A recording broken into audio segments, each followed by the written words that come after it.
Welcome everyone to the JP Network. I am your host Paul. If this is your first time seeing me, my wife and I just got married. Actually, got married back in October of 2022. I'm currently married to my lovely Filipino wife Joanna, and we recently celebrated our first anniversary this past year.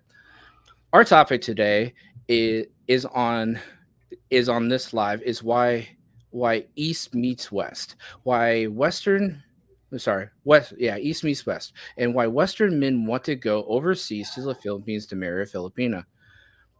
What makes them so different from their counterparts, even in the West? I would like to suggest that if you're watching this live replay, uh, content, this content, it is our personal perspective that is not to be considered true or for everyone's values. This is our personal opinion and on why we feel Filipinos make better women, than their Western counterparts. You may differ from your views and your opinions, but that's okay. Our goal is to focus to reach men who were once like us, which with so much doubt in finding someone for them in their home country, we want to tell those men that there is a chance to love again. That God says, that it's not good for a man to be alone.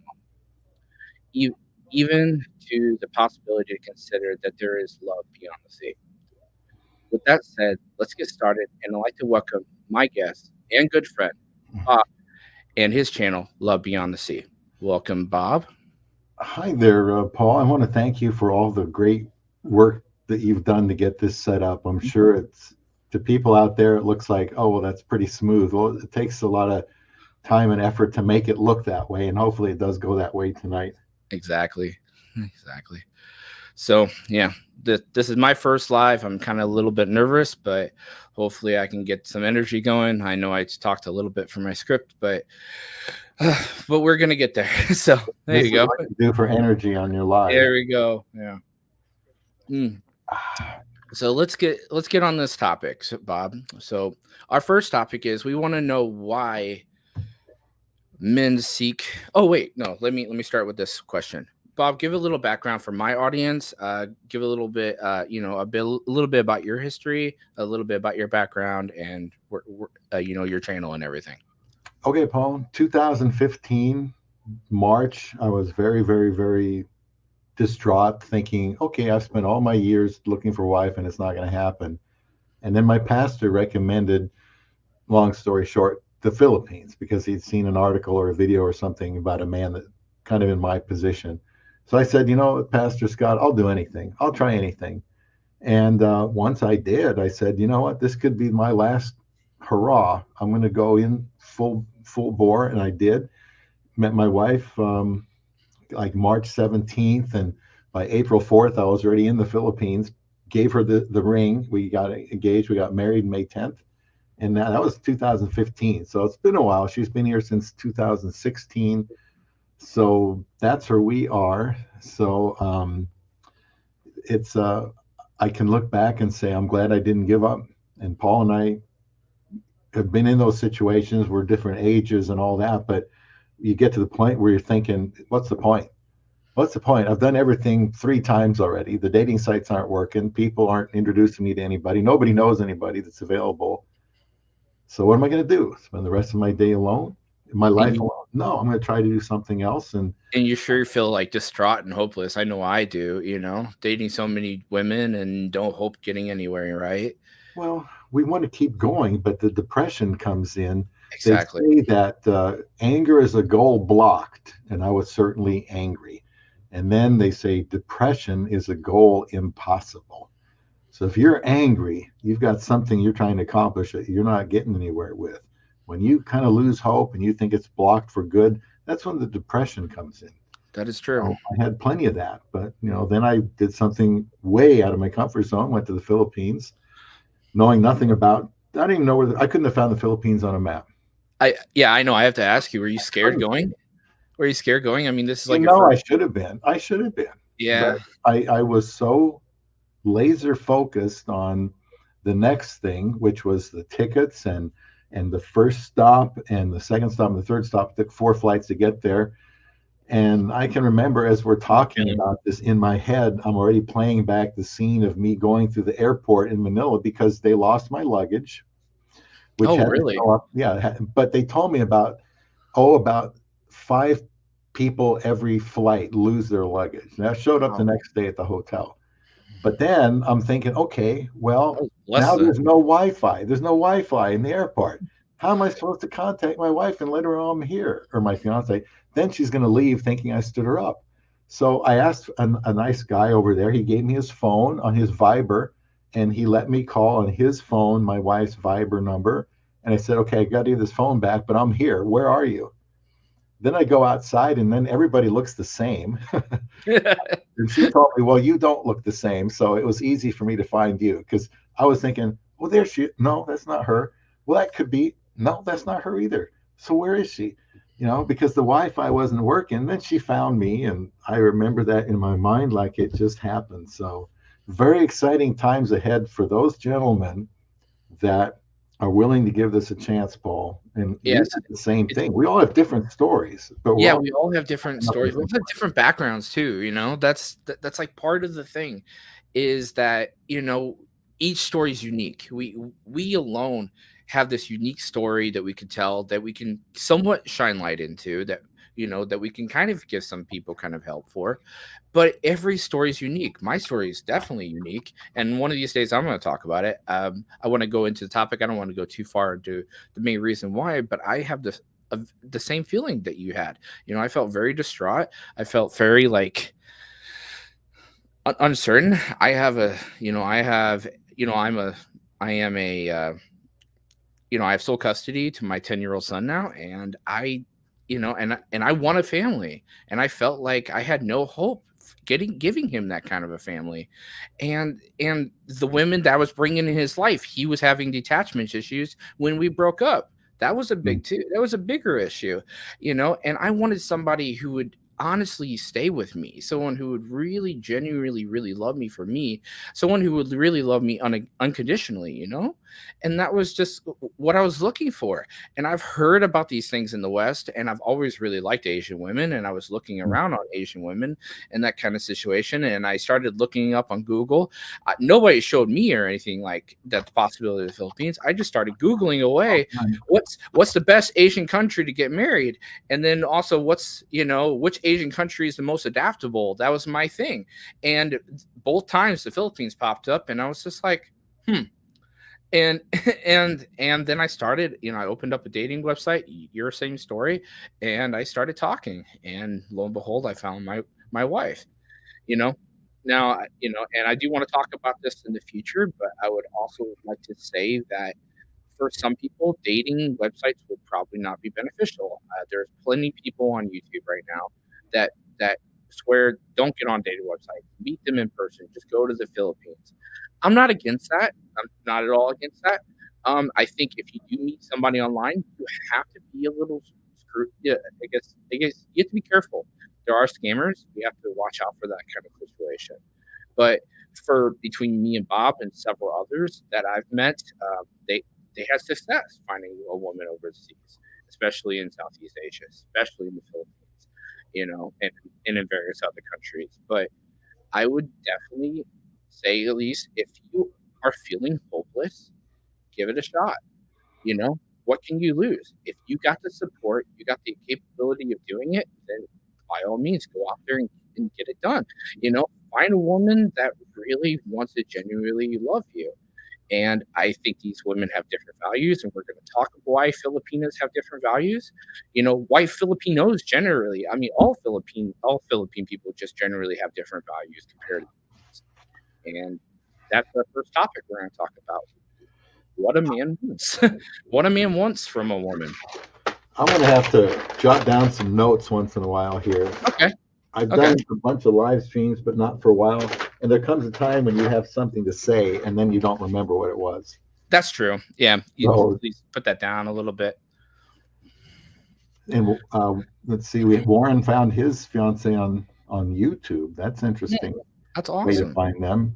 And That's good. freely, 12th of March, you're going to be getting there about the start of the summer, I think. So Yeah. bring your suntan lotion. Exactly. Yeah. I want to welcome all of you guys that are on our live. I do want to tell you guys, hold your comments, hold anything that you want to say.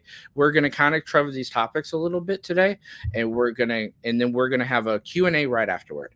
We're not ignoring you. Me and Bob just want to kind of get through our talking points. We want to encourage you guys. We want to just give you guys and stuff you full a whole lot of information real quick, and then we're gonna open up for Q&A. So if you guys have any questions or comments about it, and you guys found this intelligent, you guys found this helpful at all, let us know, and like and subscribe. Encourage more people. You guys alone, you too, Warren, you too, Freely Farms, all these people like that. You guys are exceptional. You guys are wonderful. You guys are beating the odds of finding love beyond the sea. Well, one thing you said, what do you have to lose? Well, Yeah, exactly. What do you have to one thing lose? you would lose is you would regret that you didn't take the Yeah. opportunity. And then you want to get that out of there and say, I have no regrets. I tried. I looked even to the Philippines. And so Yeah. once you've done that, you can say, I don't have anything to be ashamed of. I tried. I asked Yeah. questions. I made good strategy. I tried to meet some people in another country, and where a lot of people do meet wives, women to marry. And so you don't want to have any regrets. So that's why you want to come to a channel like both of ours, where we're interested in marriage and real relationships, and so that you don't have any regrets. Ask questions, watch videos, get yourself informed and comfortable with making the move out there. I think you should go out to meet this woman that is so remarkable and meet her in person. Very important to see where she lives. That kind of forms who she is. If she's tough, if she's strong, find out why. Go see where she's lived and grown up and went to school, and meet her friends. The more you meet her friends or family, you learn more about her. And we're just going to talk in general some ideas about what women are like, but you're going to learn mostly by going out there and walking in their shoes, so to speak, in the Philippines. So Bob, maybe I can ask you this question. What do you want as a man, out of a woman? Just general. What do you want? Companionship. Huh? Companionship. Companionship. That's a good point. Give me another point, just a quick one. Sexual Yeah. intimacy.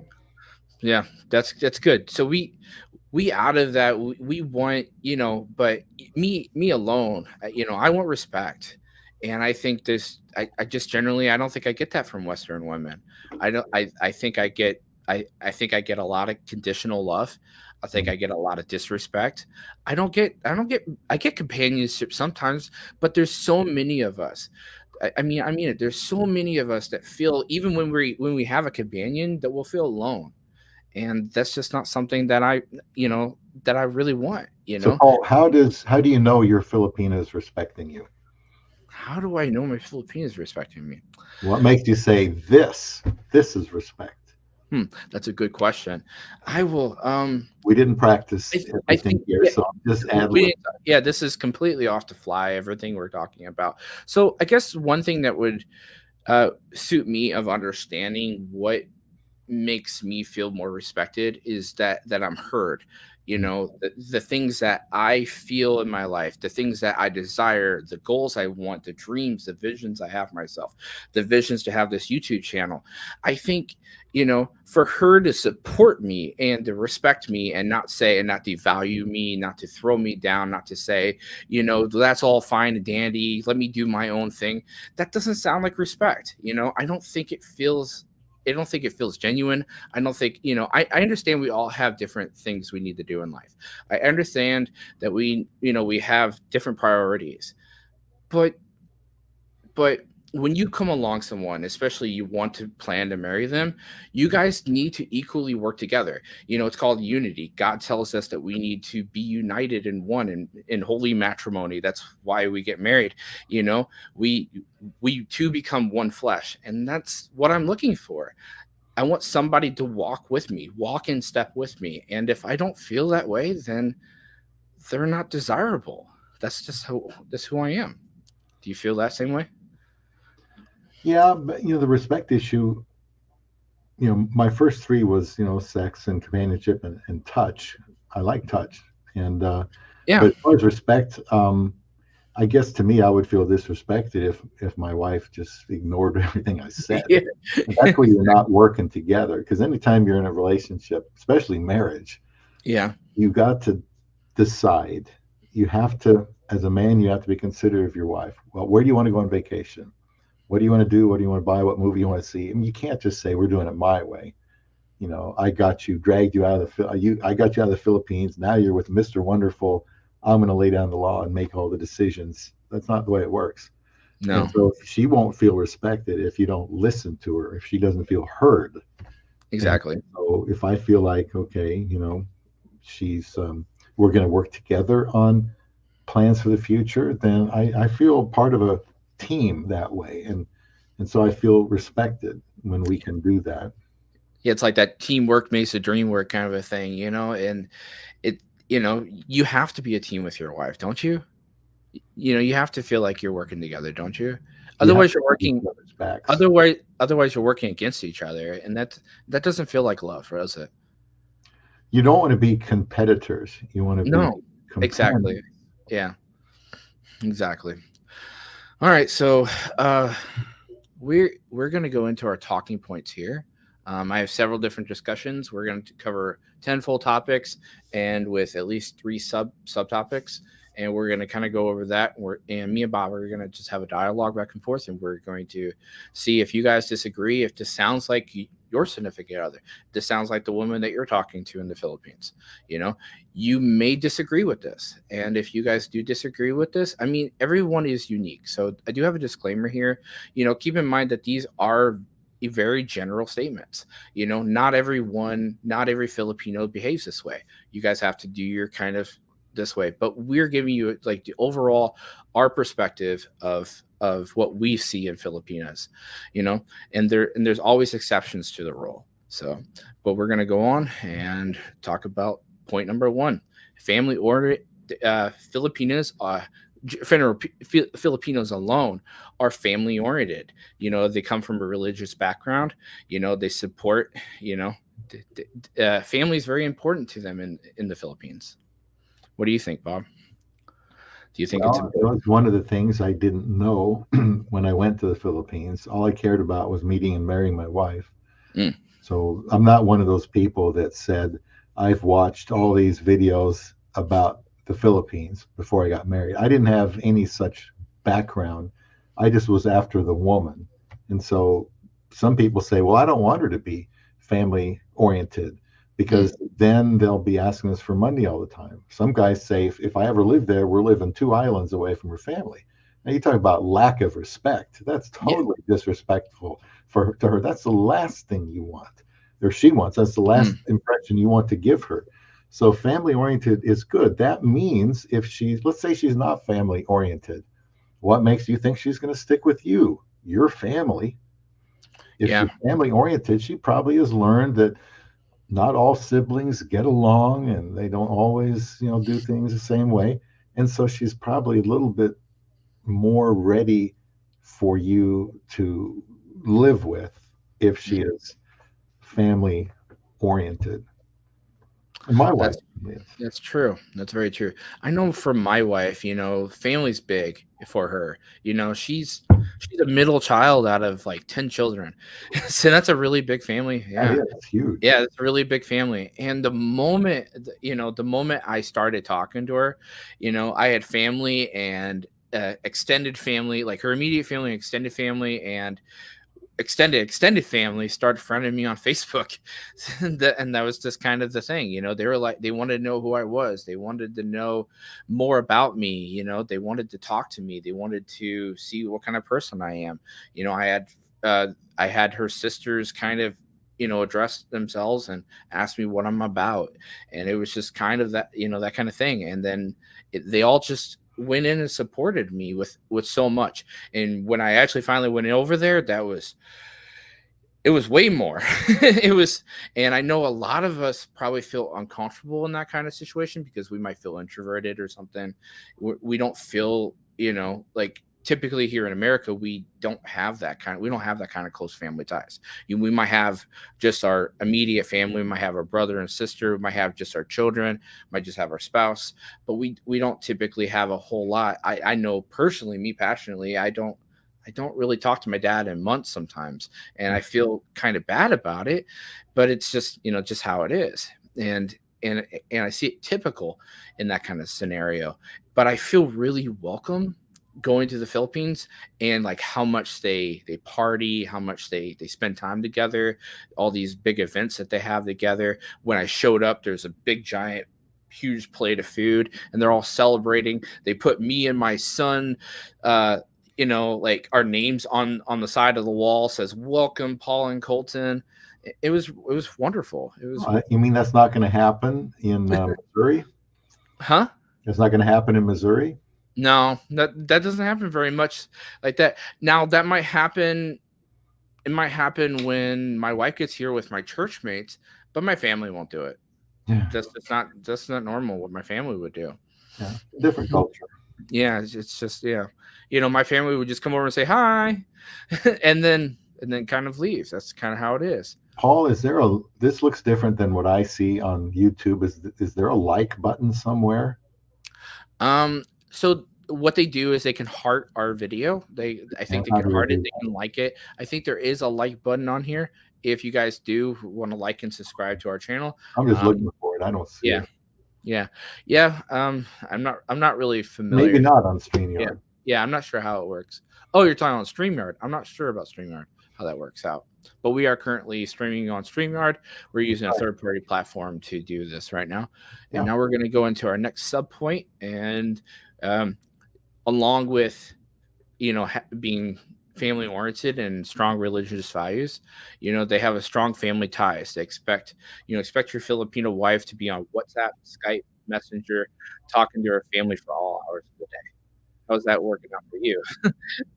Did your wife talk to her family often? Well, yeah, especially early on. And by the way, I thank you to the 4 people watching here tonight. Hmm. Um, Initially, of course, you have to expect her to be really clinging almost to her family, because when she gets on that plane, which probably the first plane trip she's ever taken, and then another plane, and maybe another plane, and half a day and a half later she finally gets to you, she's going to wonder what she's done. That's a big move, and she may feel really alone and shocked.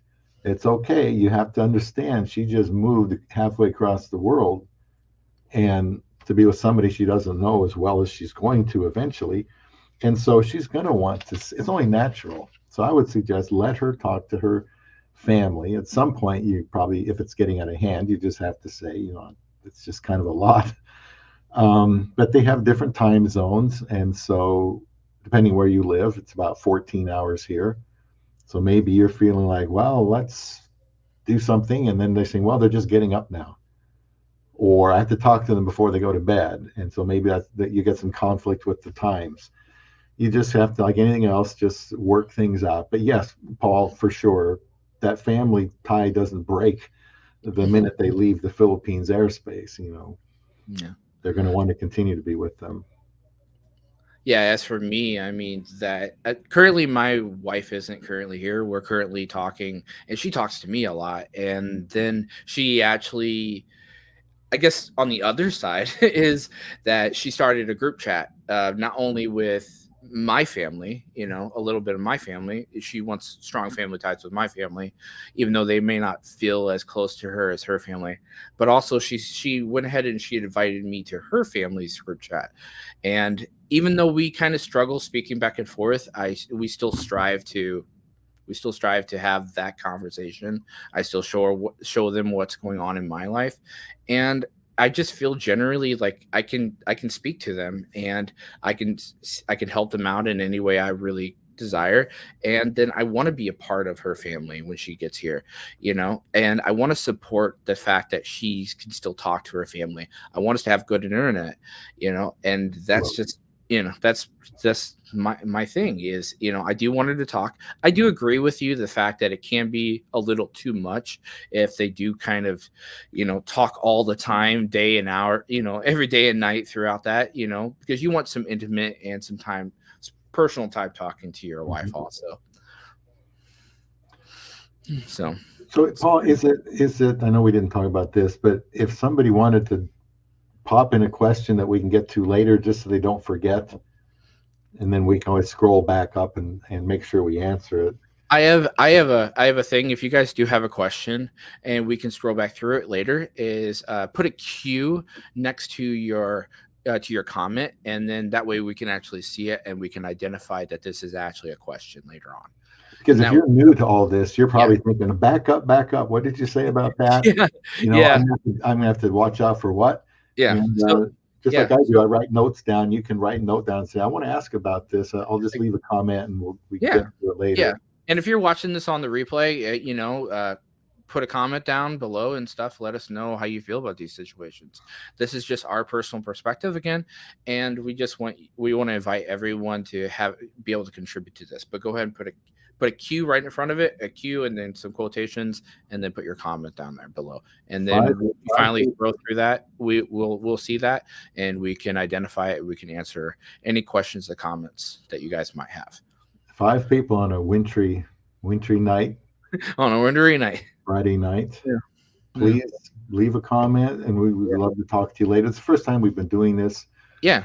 Yeah. Again, credit to Paul for all the work it takes to do something like this. This doesn't just happen by snapping your fingers. No, it doesn't. Yeah. All right. On to the next point, and 1B. All right. They are a family planner. Most Filipinas want to start their own family. How's that for you, Bob? Of course, of Yeah. course. And Yeah. so a man needs to be prepared for that. A lot of men know that already.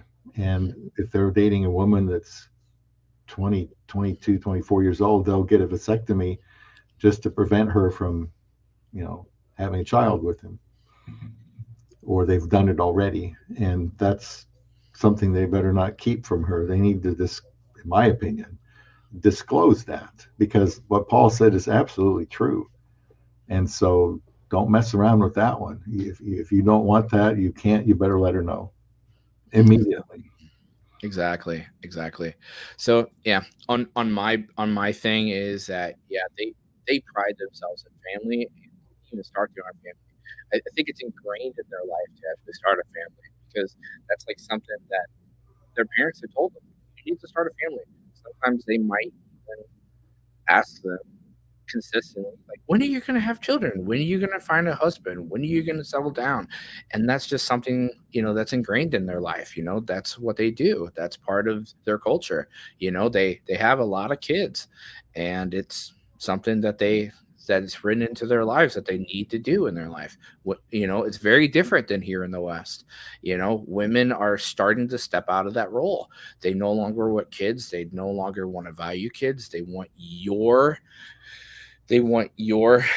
full attention because it's all about them. It's conditional. I think it is, and that's just something that I personally don't agree with. I want to have another child at least. I don't want to have. I don't know. My wife told me she wanted to have a litter of kids, and I just told her I can't do it here. I told her, it's not something that I can really have here because of how expensive it can be to have kids here. And she didn't quite understand, but we worked through that. And I said, we can possibly work together and try to have two children. And, but I'm pushing close to 40 now, and I don't want to raise children into my retirement.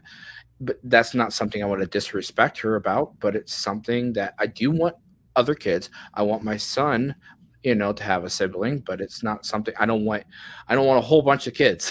It's, I don't want to be a Mormon or anything. But so I would rather have the Filipina be interested in that than saying, "Oh heck no, I want nothing to do with that." yeah, That would be a red flag to me. yeah, If I was exactly. somebody that didn't want to have a family, that would be a red flag if she actually said that. I agree. All right, on to our next topic, 1C. So there's 3 points for every topic that we have discussed. We're just going to try to fly through them as quick as possible so we can get to you guys' questions. Just to let you guys know, put a Q next to any question you might have, and that way we can answer them, and we'll put them up on our screen, and me and Bob can talk about that. So on to our next question. Religion is often the center of their foundation. How's that for you, Bob? Religion. Now, 80% of the Philippines is supposedly Catholic. So if you're on a dating site for Filipina, and there are a number of good ones, then you will be able to select, I'm sure, what type of denomination. Catholic, what they call born again means non Catholic, or they might say Protestant, whatever there is. That 80% are Catholic, so you should know that. If somebody's a Catholic and says, I want to find a Catholic woman, well, the Philippines is probably as good a place as any. But that's just, be ready for that, because, that is a big influence in the Philippines. Yeah. It was for me. That's why I looked there. I'm not Catholic, but I wanted to find, wherever I found my wife, I wanted her to be a Christian. So that's why I was on Christian Filipina. And I found my wife there in like 5 days. Took me to meet her. And then we got married shortly after that. I So that know was, from Oh, go. You have oh, some more to say. that was, Okay. no, that was a big Oh, thing. okay. All right. I know for myself that yeah, I really wanted a Christian. I've been saved, approximately about 8 years now, and it was just something that I valued in. Paul warns us that we should not be unequally yoked with unbelievers, and and personally, I don't think Catholics fit the same criteria as Christians. That's my personal belief. I think that's God's belief too. But but and when I didn't get on Christian Filipino like Bob did, but I did get on a dating site, and I noticed right away, and I actually had to look it up. I noticed right away that most of these were predominantly Catholic. Mhm. A lot of them proclaimed to be Catholic, but they didn't actually, they weren't going to mass.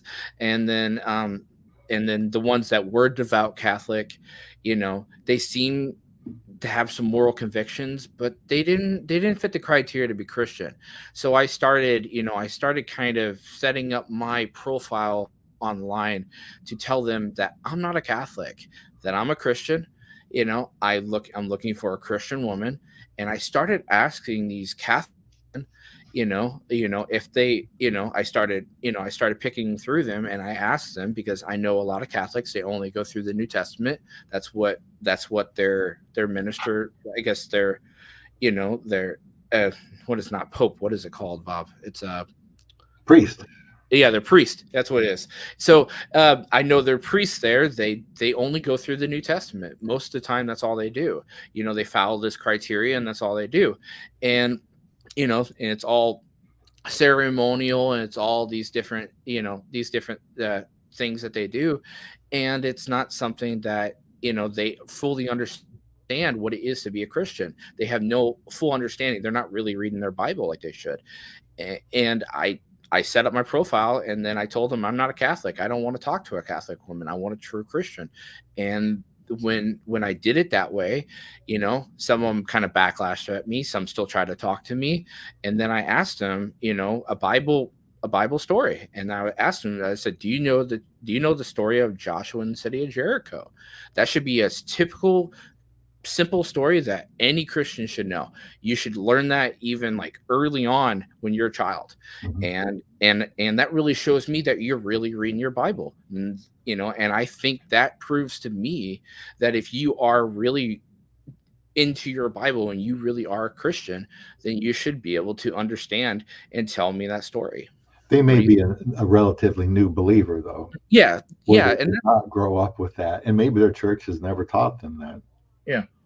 So kind of depends on the circumstances, but And yeah, and I agree with that, but I wanted someone that probably had a little bit more faith based than I did, and I wanted somebody who was able to.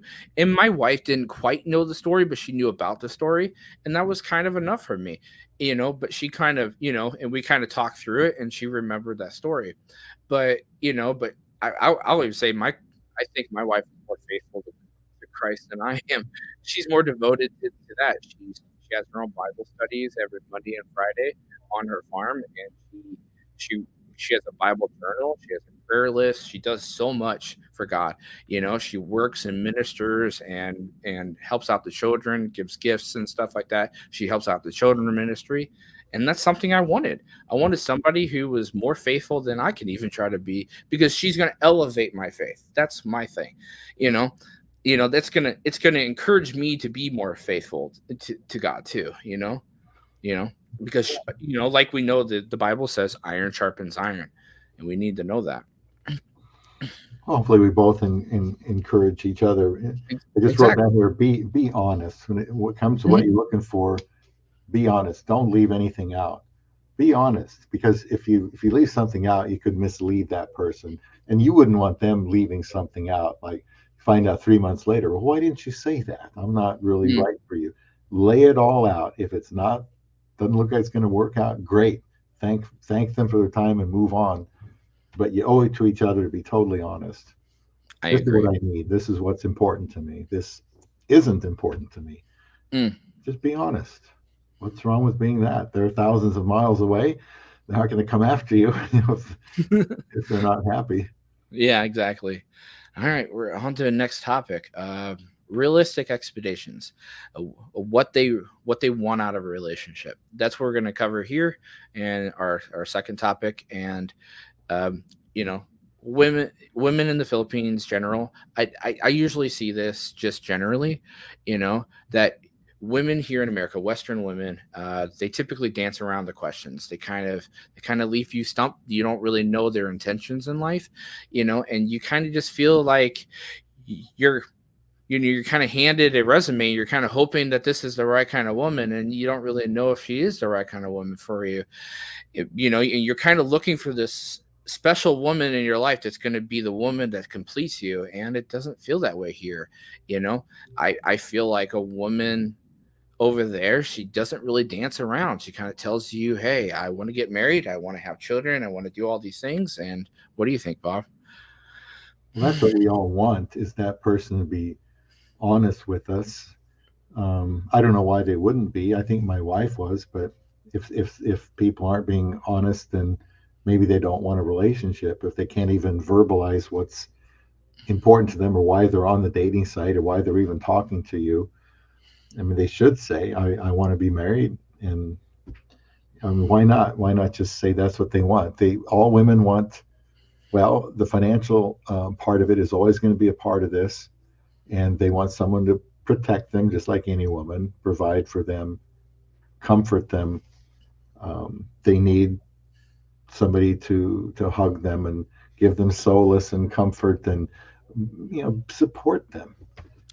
I've told my wife, if anybody harms one thread of hair on her head, you know, there's going to be hell to pay, because, that's my woman, and she needs to know I'm support her, even if she's wrong. I'm going to try to support her. Uh, you That's know, really good. That's she's really my good. wife. I'm not Yeah. going to. She breaks the law. I'm not going to tell her she did right. But even if she makes a mistake, she goofs up, I'm still going to support her. She Yeah. needs to know that. If that's part of what I need to do, I need to support her. She needs to know I can screw up and my husband's still same person. Maybe he'll say something to me, but we're going to move on and we're going to be fine because he has my back. That's what I want from her. And sometimes I don't know, maybe she feels like I'm overdoing it that way, but no, I'm going to support her, right or wrong, because she's my wife. Maybe that's Yeah. wrong, but that's the way I feel about it. Yeah, I exactly agree with you on that. That we need to support our wives no matter what. And I like that. I do. I really like how you put that. That we, no matter how bad, if somebody tries to harm her and stuff, you're gonna stand up against her. Sorry, stand up against that person, and you want to support her. I know there was several situations where I felt like I felt obligated to stand up for my wife and stuff too, and I wanted to be there with her. And I think my wife felt the same way. She's definitely wanted to address the fact, and I know she's a little jealous, but the fact is that she wanted me to know that she's going to stand up for me too. That she's not going to let anyone get in our way. She's going to protect me. She's going to protect my son. She's going to be there for my family. She's going to be there. She's going to be my confidant, and no matter what. And I think it's a great thing to feel that way. Okay. Yeah. They tell you plainly that they don't like something. How's that one? I can't disagree with it, but Filipinos have this reputation of being, I don't know, quiet and docile, which would kind of just be the opposite. They would just not say anything. But Mm, my wife isn't like that. If I'm doing something wrong, she'll tell me. I even told her one time, if I'm doing something wrong, tell me, because I might not be aware of it. mm, I might not be aware how badly it affects you. So, but in my opinion, and she's the only Filipina I know personally, she will tell me, and I need to know that. I yeah. mean, I hope she's always that way. I need to know whether it's tone of my voice, which I know sometimes is not good, or my language, which is sometimes not good. That I know. She doesn't have to tell me. It's obvious. I know as soon as it comes out. But if it's, I don't know, I'm late or I'm not paying attention or whatever, she should let me know. Yeah. And I think that leaves us just to be fallible. That we need to understand that we are fallible. We're not infallible people. And no matter what, that we can't always expect everything from our spouses to do the right thing. And we're going to mess up. We're going to mess up and hurt each other no matter what sometimes. But one thing is that my wife does tell me directly, how she feels, but unless she's upset. Well, if they are completely upset, that can be tampo, and we're going to Right. talk about that a little bit. Yeah. So where they just freeze up, and that's just something that I think we're going to leave for a future topic a little bit. We Yeah, might that's a talk whole about a topic. little bit. Yeah, we're going to talk about certain things that you need to watch out for with your Filipina and or how to address them. But that's another thing we are going to cover tampo a little bit in this discussion. But they don't often think of the future. Does your wife think of the future often, or no? Or Not do when they she, think of I here the don't now? think so. Not when she got here. Mm, Because okay. in a sense, the future is just beginning. She just took a step to leave her country, her family, to be with some guy she doesn't know very well yet. I'm probably more future oriented because I'm here in America, and a lot of that has to do with money, where you're thinking, can we afford this next car or next house, or how much I need to have when I retire, and what is this going to cost? And so we're always thinking financially in terms of the future, but still, even otherwise, you got to think about your age and your health. And I know I just do that. I hope other guys do too, but I think she's getting more into that as she realizes living here, you better start planning ahead because life goes by very fast Very quick. Yeah. and you don't get another chance. So Yeah. Yeah. plan ahead if you can. Nothing Yeah. wrong with that. Yeah. Exactly. And I agree with him on that topic. I think in several videos I've kind of watched and even kind of talking to my wife that she doesn't have a whole lot of plans. She doesn't know what to expect of the future. A lot of Filipinos, just in general, all Filipinos, in the Philippines, they live day by day. They eat Mm. daily. They only have their daily provisions in life. They don't have a whole lot often, and and they can't think of the future because the future is not written for them. I mean, very few of them can actually think ahead. I've met a few. I believe my scuba diving instructor, he was probably more thinking of his future. He was able to start several different businesses and stuff, and I think when they do that, but I had that kind of complication trying to understand my wife a little bit, trying to work through. I'm like, you don't dream, you don't think about your future, you don't have these visions, these thoughts, and she's like, Not as much, no, not that much. She just thinks about me all the time." And then that was just kind of it. And I'm working. We've only been married 1 year, and I'm hoping that kind of changes with her a little bit. The moment she's here, she's going to be able to think more of the future. She wants us to save up, she wants us to save for retirement. She is thinking about doing that, but currently right now she's just kind of living day by day. That's understandable. Yeah. As far as thinking about the future, you want to make sure if you are the one that's thinking about the future that you make sure she's on the same page. Exactly. Are you comfortable with this? What about this? Always don't do anything if she's scared to death, thinks it's wrong, doesn't want to do it, isn't sure. That's why the future, that's why I make our decisions together. If we're going to build a house in the Philippines, well, I'd like to have little say in what's going to be in there in case I live there someday. But I'm not going to force her to get a house or anything like that. I just want us to be on the same page. Like she was going to buy a car, and I said, "Oh, okay, well, shoot, I wasn't planning on that." So, but it was necessary because we started working a different shift and then Yeah. a different company. Okay, so now I'm thinking, all right, car, but I want the best safety features possible to protect you. So this car doesn't have it. This car does. So I'm thinking ahead in case you get hit on the side by somebody. I want the best steel, the best car, the best GPS stuff just for her protection. My car won't have all that, but I want to make sure she does because I'm thinking about her future. I don't want her to get taken out in a car accident. And I Yeah. always remind her, "Hun, be careful outside. It's when you drive. It's snowy, it's icy." And she says, "Well, I know how to drive." I said, "I know you do, but be careful. And other people might not be careful. So you be careful and watch Exactly. out for them Yeah. too, because I Yeah. want you to be around a long time." And but yeah, that is true, and they can't help it. No, We're no, I don't limited think they can help it. opportunities. Yeah, I know. I just recently got a car myself recently, and I was looking at all of these things like, what's the best kind of car for me right now?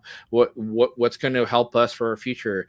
Fitting more for a family and doing all these things, and all I'm hearing is my wife say, "Oh, that's nice." Mhm. It's like, okay, all right. So I'd be like, I think this is going to fit us really well, and she's like, okay, Well, and the Filipina might not even have big dreams. She may feel like, well, I'd like to yeah, live here the rest of my life. yeah, and that's the only My big dream she dream is wants. to be around my family. That's my Yeah, big dream, be be with around me. my family. That's my Yeah. future plans. Mhm. Okay, you want to know that?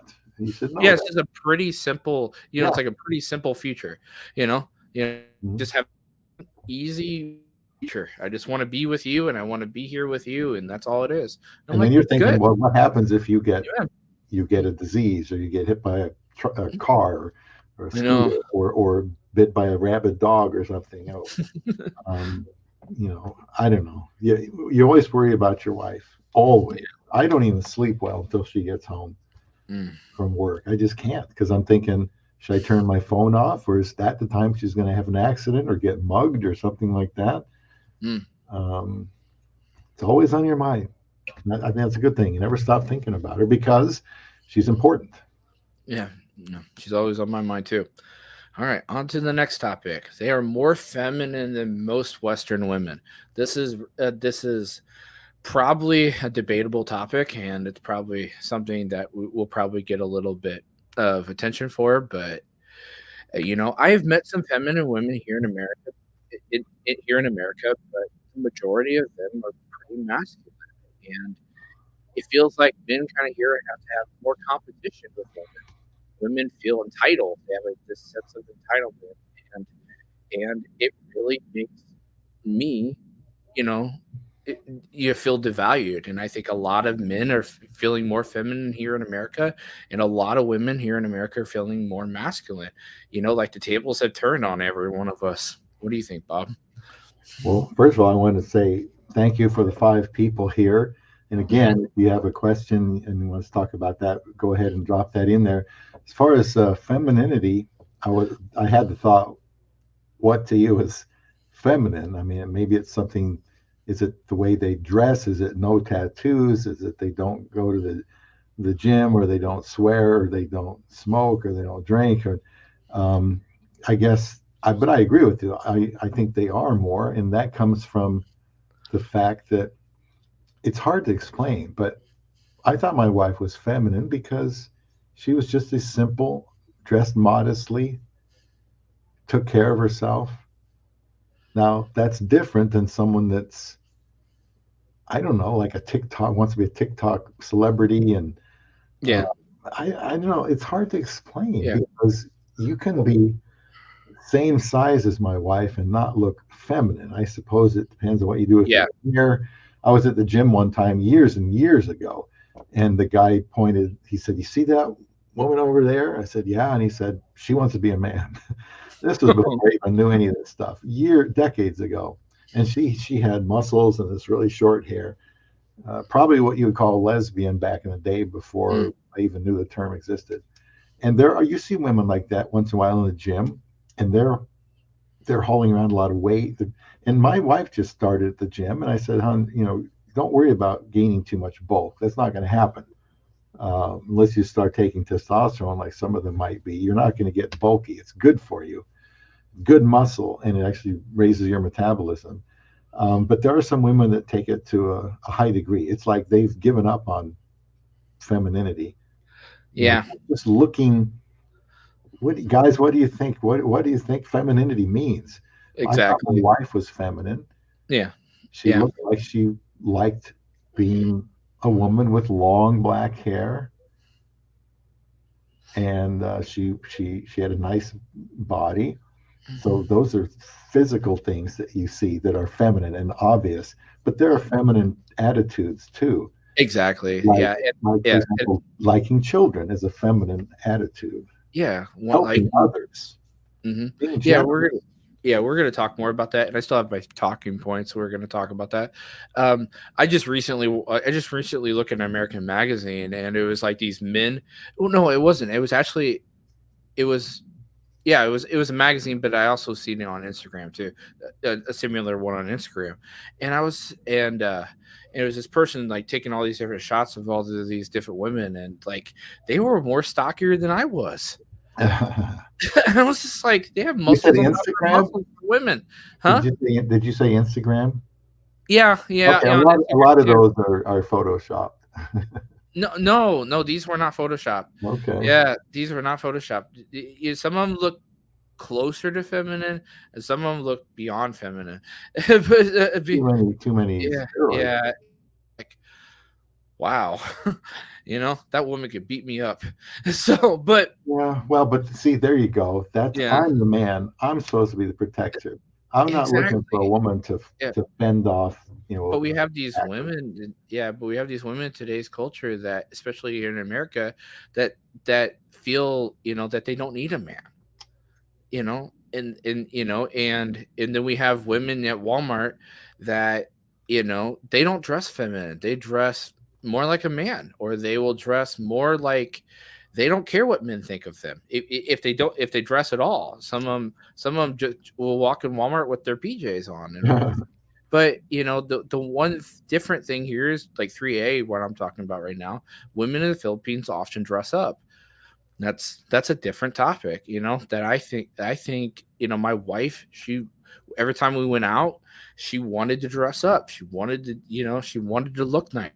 I think it's also because they have a competition mentality in the Philippines. They have to feel that way, and they wound up looking at other women. They're like, "Oh, that woman's beautiful," and then they feel devalued in their life. They do have some sense of insecurities, I guess, in their life, but it kind of helps them be more feminine.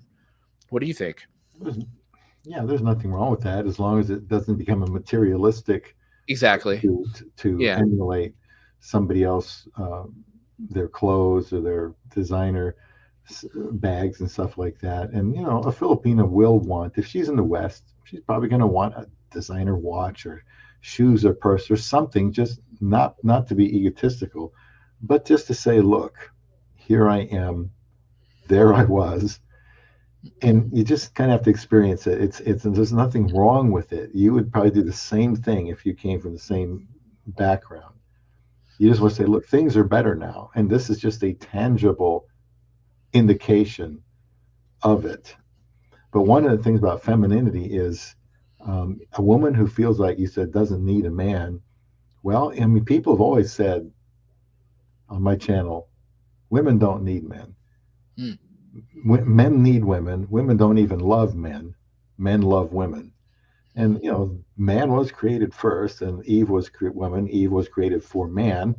But that Yeah. feels different when you go over to Philippines because they feel like they need you. It does. Well, They people make that they kind of impression. have a Man, dependence. man will like that. Yeah. We Yeah. want to feel Yeah. needed. I don't want to feel like, well, what are you, my friend? Hmm. Our bond is going to be one of, I hope, where we feel a need and a service to each other. Exactly. We need her for certain things that she probably doesn't need me for. Mm. And that's why God made us different and we're complementary, not Yeah. That's a competitive. good word. I didn't think about that. Complementary. We complement each other in different The ways. more you think about it, Hmm.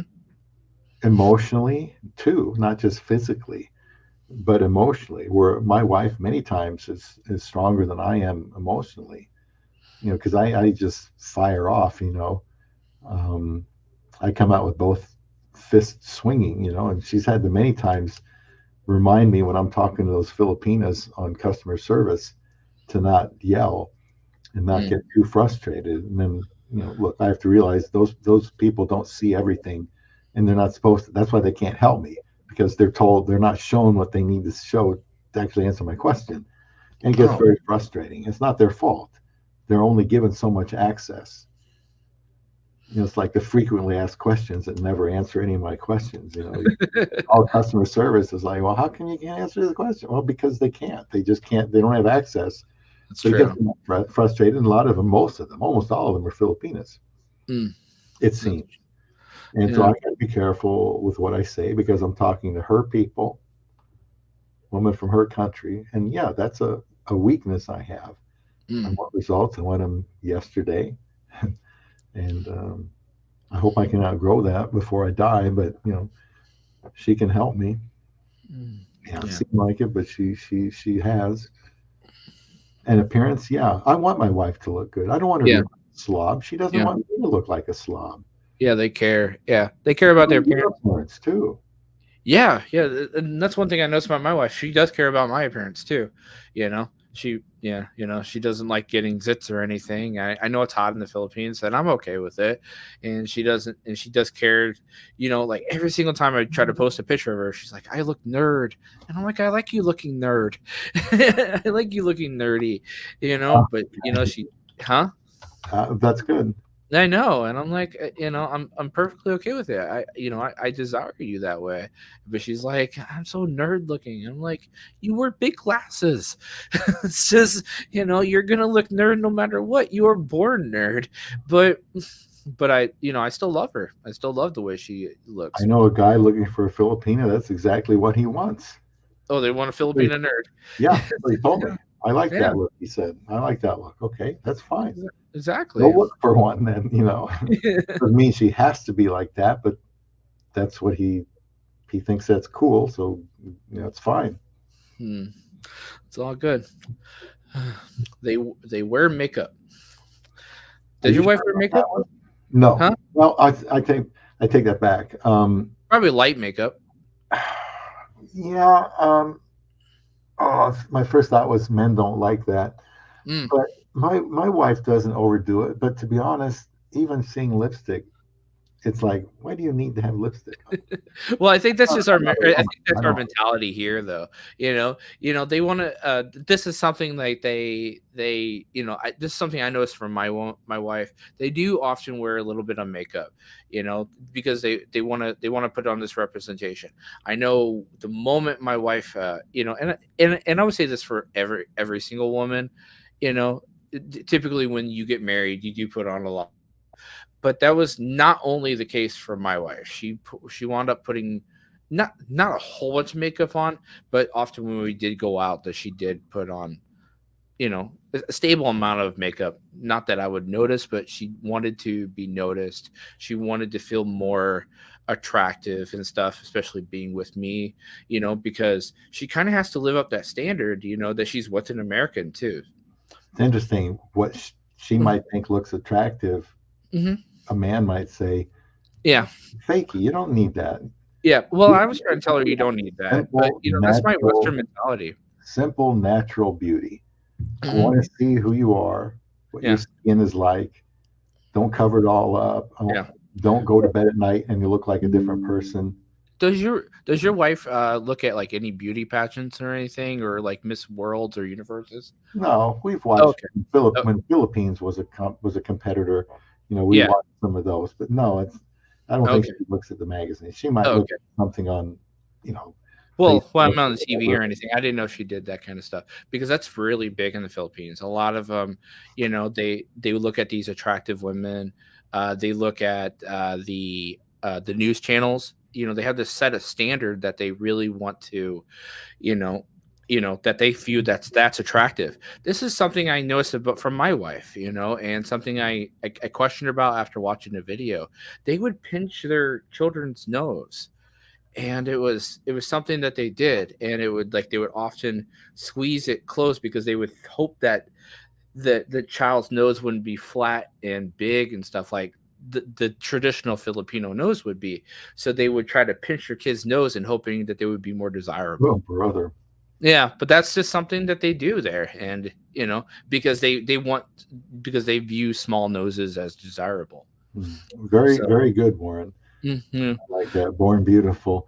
Yeah. Yeah, well, one of the things, since you brought it up, is a lot of guys like me Hmm. have always been attracted to dark skin.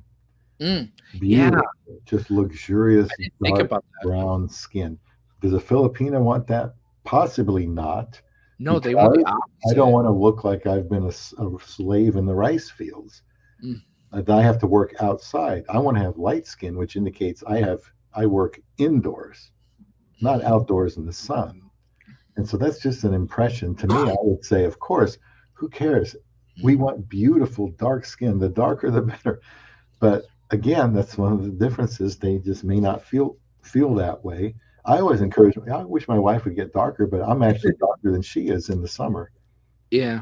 if I use I suntan lotion. Yeah, I actually had a very similar experience with my wife, and I was telling her here in America, we value darker skin. That's very opposite, that over there they value lighter skin because, and when I talked to my wife about that, they have this mentality. They look at a lot of Korean television, Yeah, and a lot of the Koreans, they have lighter skin, and lighter and fairer skin is actually important to them. They would actually walk around with I don't know if you've seen this, Bob, but they walk around with umbrellas in the daytime because so they don't get burnt. oh, I see. They, yeah, so they don't they don't look darker, and that was just something I noticed about that situation. Now I started getting darker when I was in the Philippines. I didn't that was and I started getting spots all over my face. That was kind of interesting, but there was yeah, but their sun's more scorching over there. That was kind of a big deal. But I did adjust. I didn't burn as much, but and I was about as dark as my wife was.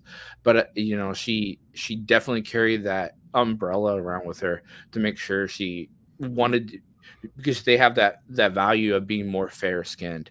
They even have like a Yeah, oh brother, how bleaching about that? surgery thing to Ooh, yeah, I guess a bleaching skin treatment thing that they do in the Philippines to make them more lighter colored.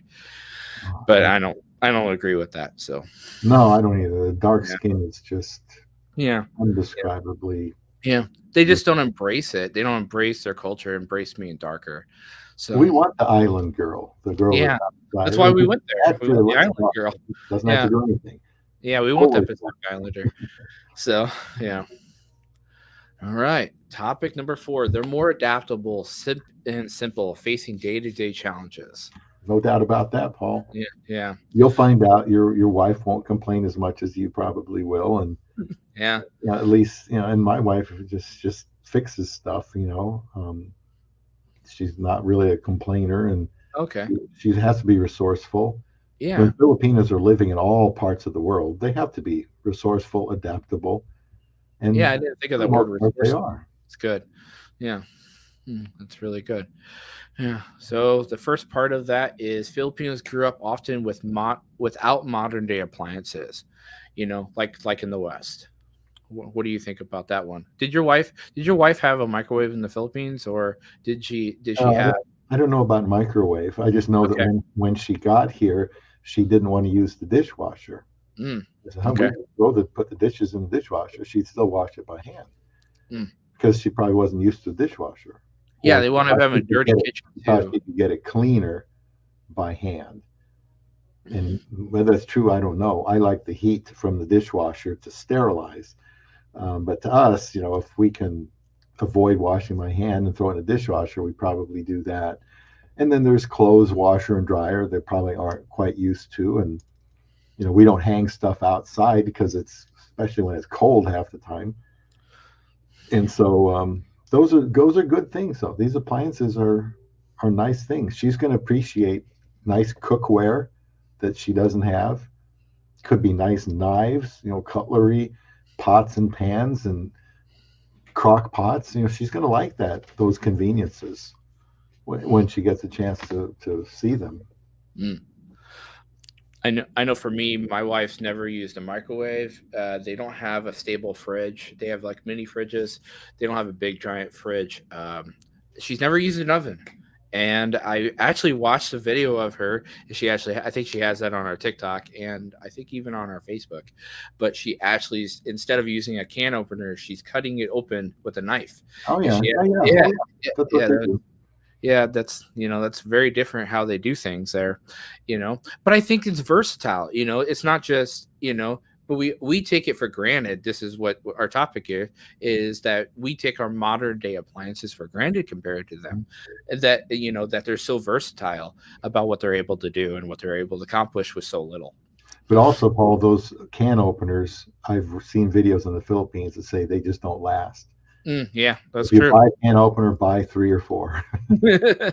I bought this one kind of can opener, and I've had to show my mom how to use it. You ever seen those can openers that, I guess that take off the top instead of cutting through the top?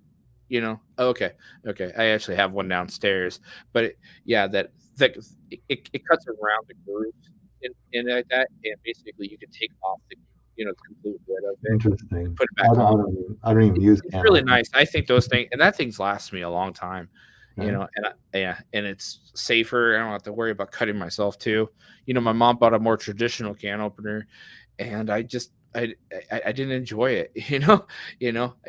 When I was younger, we even had an automatic can opener that Yeah. you set on there. Remember those Oh, and sure. stuff? Yeah, but those things always had problems staying on. Yeah, you're better off to go around like that. That's Yeah, true. I remember those. yeah, exactly. It's topic B. They can be very adaptable to change.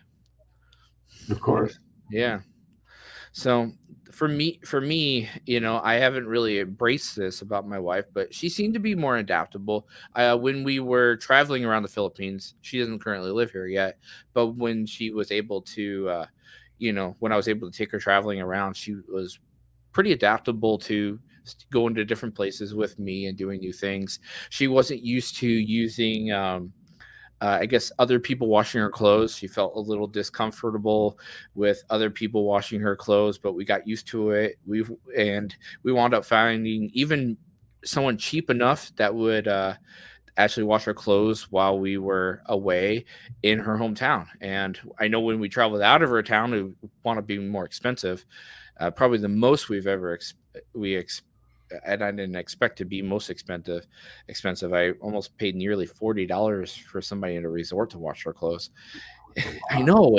Yeah, it was like 2,000 pesos, and it was and Wow. they wanted to steam it and fold it, and they wanted to iron it, and I was like, I don't want you doing that to my underwear.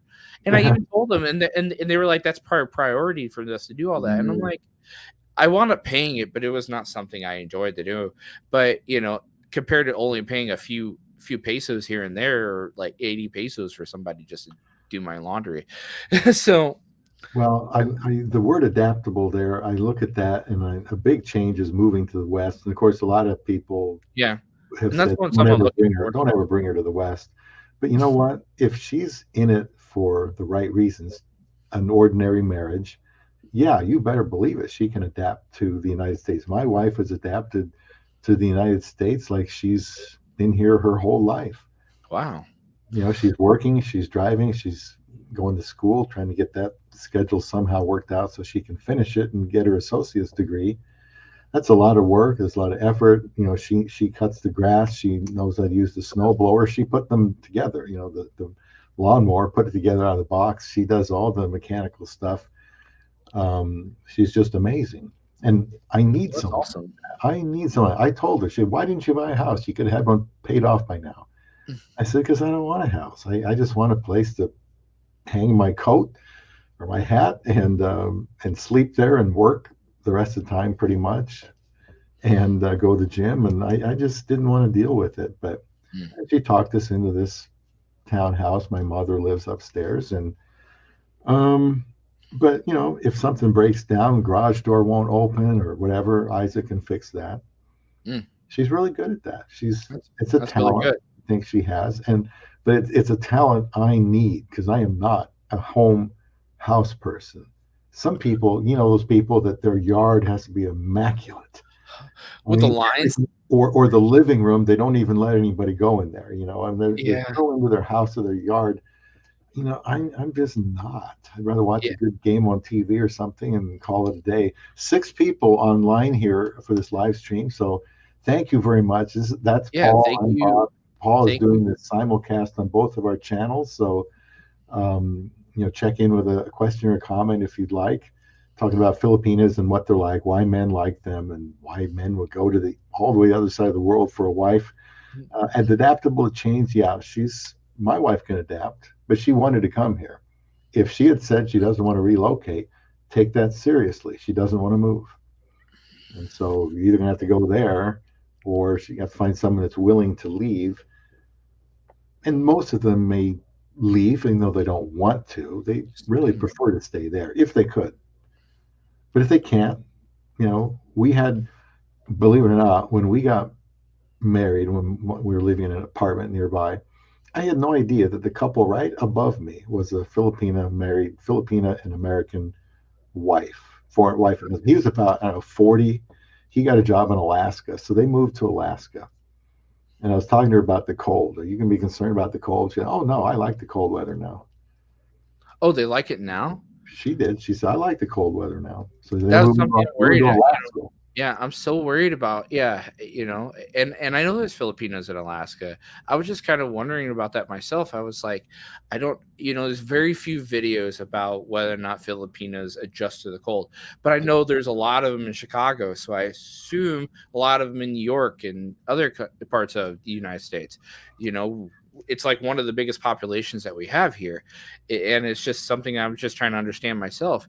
But so I think they are adaptable to the cold. I just have never actually seen them, actually personally take the steps into actually adjusting to the Oh, cold. yeah, they'll get used to it. Okay. Look at my computer. It's 2 degrees. In a couple days, the high is going to be -6. We've got near blizzard condition out there, and but they'll react. I mean, they just put on more clothes.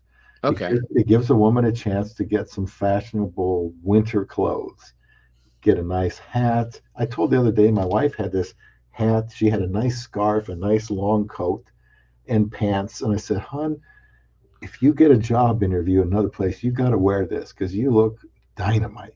You look great. That's Dynamite. awesome. I was so impressed with how she looked. Mm.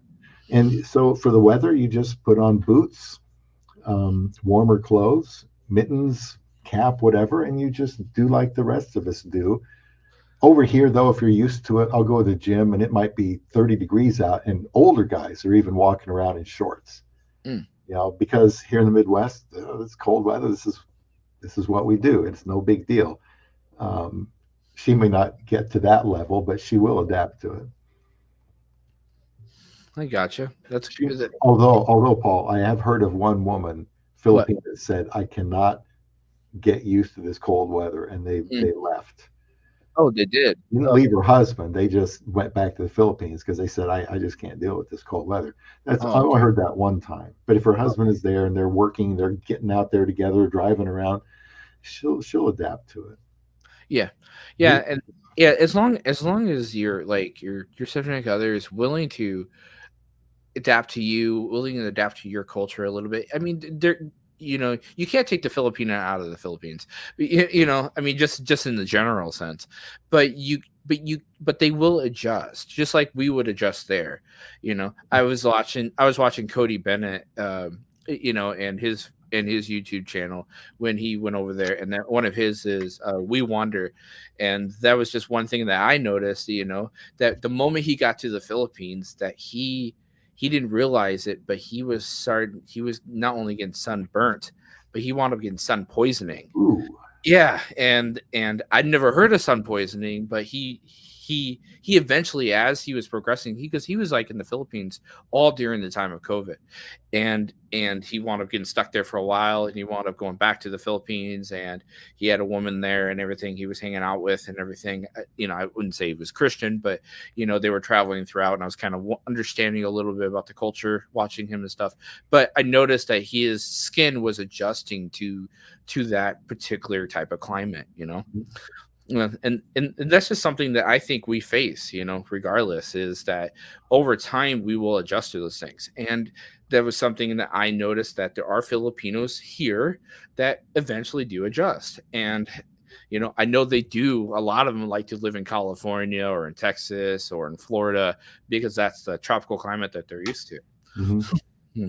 Yeah, just bad place to live, I think. Yeah, I know it's not the greatest places to live. I guess but we should talk politics, but I know somebody in California, they want to get out. Yeah. So they like to show contentment with the things that they have. The things that they have. Yeah, my wife, like, that's Yeah. a good point. Yeah. In other words, they're not high maintenance. Yeah.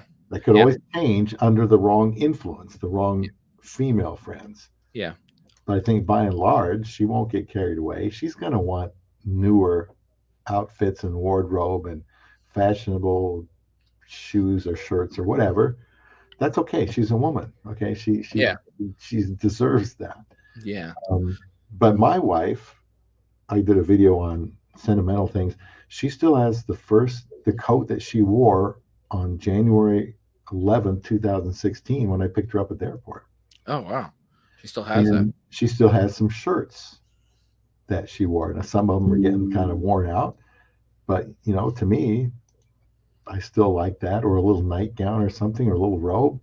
And it's like, wow, I mean, yeah, keep wearing it as long as we can. Now we do the same thing. We've got towels with holes in it. It's like, maybe we should get some new towels, but I'm not in any big hurry. As long as they do the job, I'm not in any big hurry. We'll just use them as long as we can. Yeah, I agree. All right. So number 5, they are very respectful. They grew up respecting their elders and responding and bless. Do you know bless? Do you know mono? Yeah, we do that. Yeah, we're going to talk about that a little bit. It's kind of confusing. You put your hand up there, then I don't know if they're supposed to do it with me or I'm supposed to do it with them, and you end up doing this silly stuff. I can explain it a little bit. I wound up doing it accidentally to someone younger than me. Yeah, so yeah, we're going to get to that topic here in a second. But women in the Philippines are courteous, nice, and respectful. So they often, depending on which ones you get, but I mean, in general sense, they will be respectful. I didn't feel any disrespect, even with just Filipinos there. I felt pretty welcomed, actually. Would you feel the same way when you felt there? What did you feel like when you felt their family and stuff? They don't want to make you feel unwelcome. I mean, for one reason, you're going to be a family member, and let's face it, you might be able to help them financially someday, which I think is a good idea if you can. But in general, it doesn't matter where you go. You walk around the neighborhood and you'll see smiling people, and people are. That's the way I've thought. If they have any ulterior motives, I don't know, but generally, yeah, they're cheerful, and the people that you can see having as neighbors. My wife is always reminding me if I'm disrespectful to others, which apparently I do, on the phone and stuff like that. And she has to remind me not to be so competitive. And it's not like we're winning a competition here, but if I want to settle something, I want to talk to somebody that can help me get it settled. And I'm sure I am disrespectful, but with her reminding me, at least it's like, okay, we have a chance to get better. I agree. I know in the Philippines, that's one thing I got a lot of respect for a lot of Filipinos there. Some of them wanted to say hi to me. So they wanted to take pictures with me. They were courteous. They use mom and sir every single time. They're like, "Excuse me, sir." That was one thing that I Oh, noticed when I went over there. Huh? I'm sorry. well, my wife, when she started working, called men sir, Oh, yeah. and I had the manager told me, he said, I can't remember the last time anybody ever called me sir. Yeah, and that Because was just they it don't was so talk like different. that in America. Yeah. Everywhere I went, there was like, they're like, "Excuse me, mom." They don't say ma'am, they say mom because they use the "ah" instead of "a" compared to Yeah, here. yeah. Yeah. So that's kinda instead of saying That's bank, they'll say confusing bonk. to me. Yeah, and that's something we're gonna learn about later, but, that was something I had to get used to, you know? They wouldn't say "sir," they would actually say "sir." I can't even say it. How do they say "sir," "sir," "sir"? It's Huh. more of a simple way of saying it, "Sir, sir." Okay. Yeah, they wanna say it that way. But, yeah, it was really, really nice there, and I didn't feel any disrespect. I felt really courteous. They were really helpful. They fed me. They were super courteous no matter what they did around. And even when they were somewhat angry with their family, they never spoke up against me. Like, well, around me, they might talk to my wife about it, but they wouldn't talk to me about it. Yeah, they don't want to Yeah, drag you yeah, into they didn't want to anything. drag me into any of it, so they kind of left it pretty private. That was kind of one thing. And next one is mono. They respect their elders, and that was, yeah. It's literally, and it's kind of hard to explain a little bit without showing you.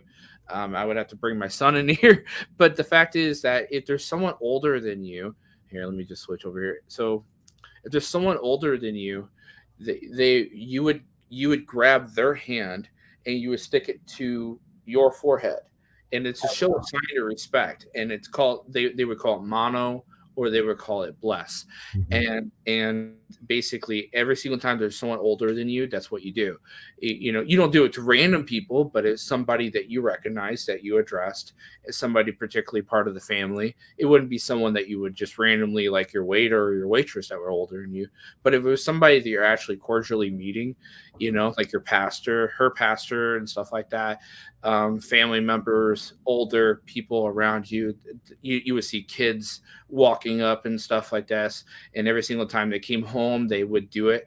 I have a few videos of the kids doing it to me. They would grab my hand. It was kind of different, very different, that they would Mm. grab my hand and put it on their forehead, but it's a sign that they would show me a sign of respect.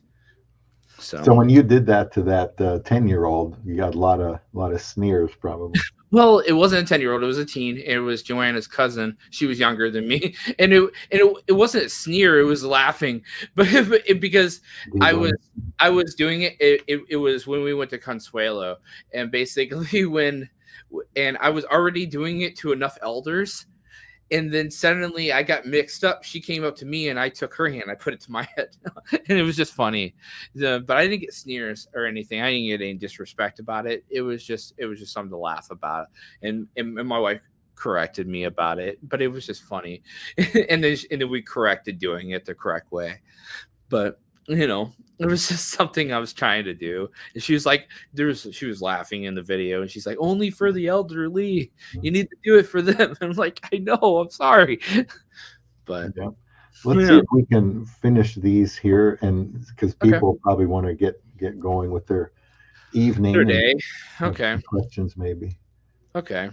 Okay. All right. Hold on. How about we just talk about the main talking points? We'll just kind of go through We can go through number because that's 6 here. true. Avoiding Yeah. confrontation, very true. Yeah. But Yeah. for Yeah. communication's sake, when you're So married, let's go back you've got real to quick. talk about those things. Okay. Yeah. Yeah. They try to avoid confrontation. A lot of or more subtle compared to Western women. True. Yeah. Here. Yeah. But if That you was notice something is bothering them, Mhm. you should talk about it. Exactly. So I agree. That's a good point. Yeah. That doesn't mean they're at peace with you. They agree with everything you're doing, Yeah. but I you agree. read their body language, their tone of voice, Yeah. and see if maybe they're unhappy, and then say, okay, what did I do? What happened? Yeah.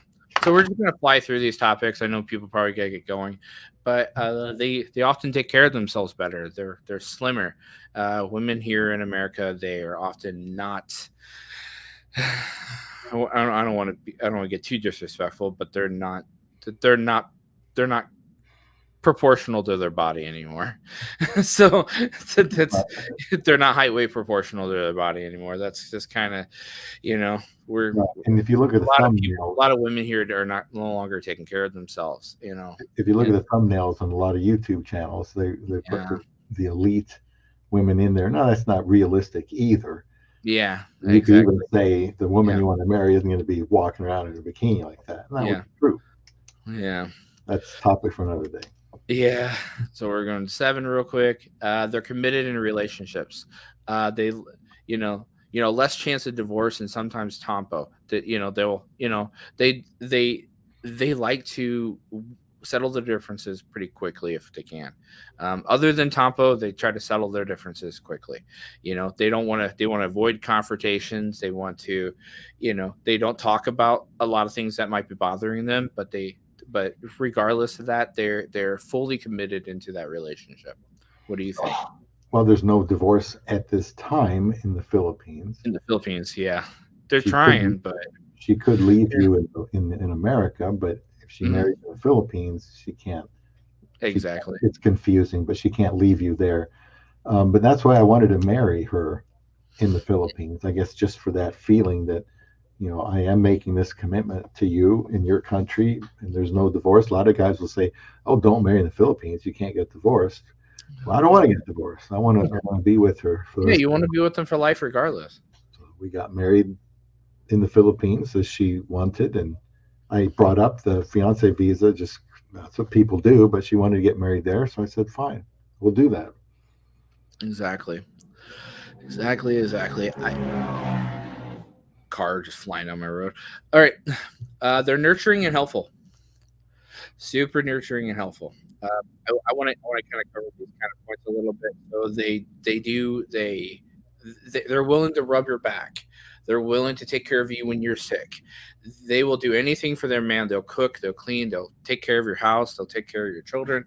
That was one thing that I have a story about my wife's sister, and we just came back and you know uh, we were having issues with running water. That was kind of a thing, and we had to kind of leave our dirty laundry. We at that particular time we weren't able to find somebody to help do our laundry. We did eventually find someone, but at when we came back, all my clothes were and even my underwear all hung up outside and everything.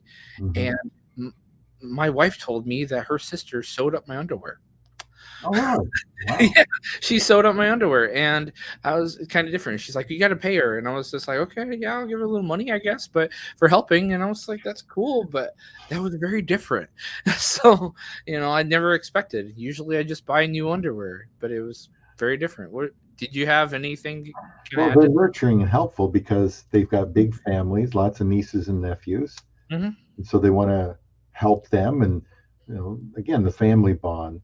Hmm. Um, if you're going to be involved in a family, you have to be nurturing and helpful. Otherwise, you're going to be a renegade, and Yeah. more like we do here, where once you're, well, independent lifestyle is much more, I don't know, featured or desired here. Where you get to be 18 years old, and many kids want to be Mhm. out of the house. Maybe they want to move out of the state. Um, in the Philippines, it's like they probably wouldn't necessarily do that because then what? You're leaving the family bond. Yeah. You're missing out on some relationships and some nurturing and some help that you've grown accustomed to. So they're not. This is why when she leaves her country to go to the West, it is a move that her husband must respect ultimately, because Oh, that is something he probably wouldn't do yeah. in the Yeah. same shoes. Yeah, not in the same degree. I'm willing to eventually move there, but I don't have the financial means to even try to. But it is something I am considering. I want to, I've been telling her about that, but to move far away from her family, I have this idea of somewhere I want to move, but it would be kind of far away from her family, but whether or not we would move there, or I would actually even possibly consider having her family move where we would move. But Oh, I see. That's yeah, good. that's a That's okay. possibility. Or Yeah, you'd have to visit yeah, somewhat frequently, visit often. Yeah, somehow so by car or plane, depending on what island you're on or what island they're yeah, on. I yeah. want. I would be fine if I lived in the Philippines. I would live right there where my wife's family is, if we did. Now, I there's w- some reasons we haven't, like yeah. medical I reasons. would consider living there, or living somewhere close to there. I still want PLDT internet. I can't give up my internet, so I need good internet. Well, Uh, there may be by that time. well, they have There PLD. Yeah, is. yeah. They're a lot of their internet's not the greatest, but one that they have that's a good fiber optic, that's decent. It does go out every once in a while. Is PLDT, and that's a good fiber optic. You can get average from 300 to 500 megabyte, so which is pretty decent, at least if you want to be a YouTuber or something, or if you want to do more often. So, but yeah, that's like your best bet other than Starlink from Mhm. Elon Musk. Hmm. So, which they're starting to do that in the Philippines now too. Who knows in 10, 15 years how developed Yeah, they technology are will. developing. I'm sure.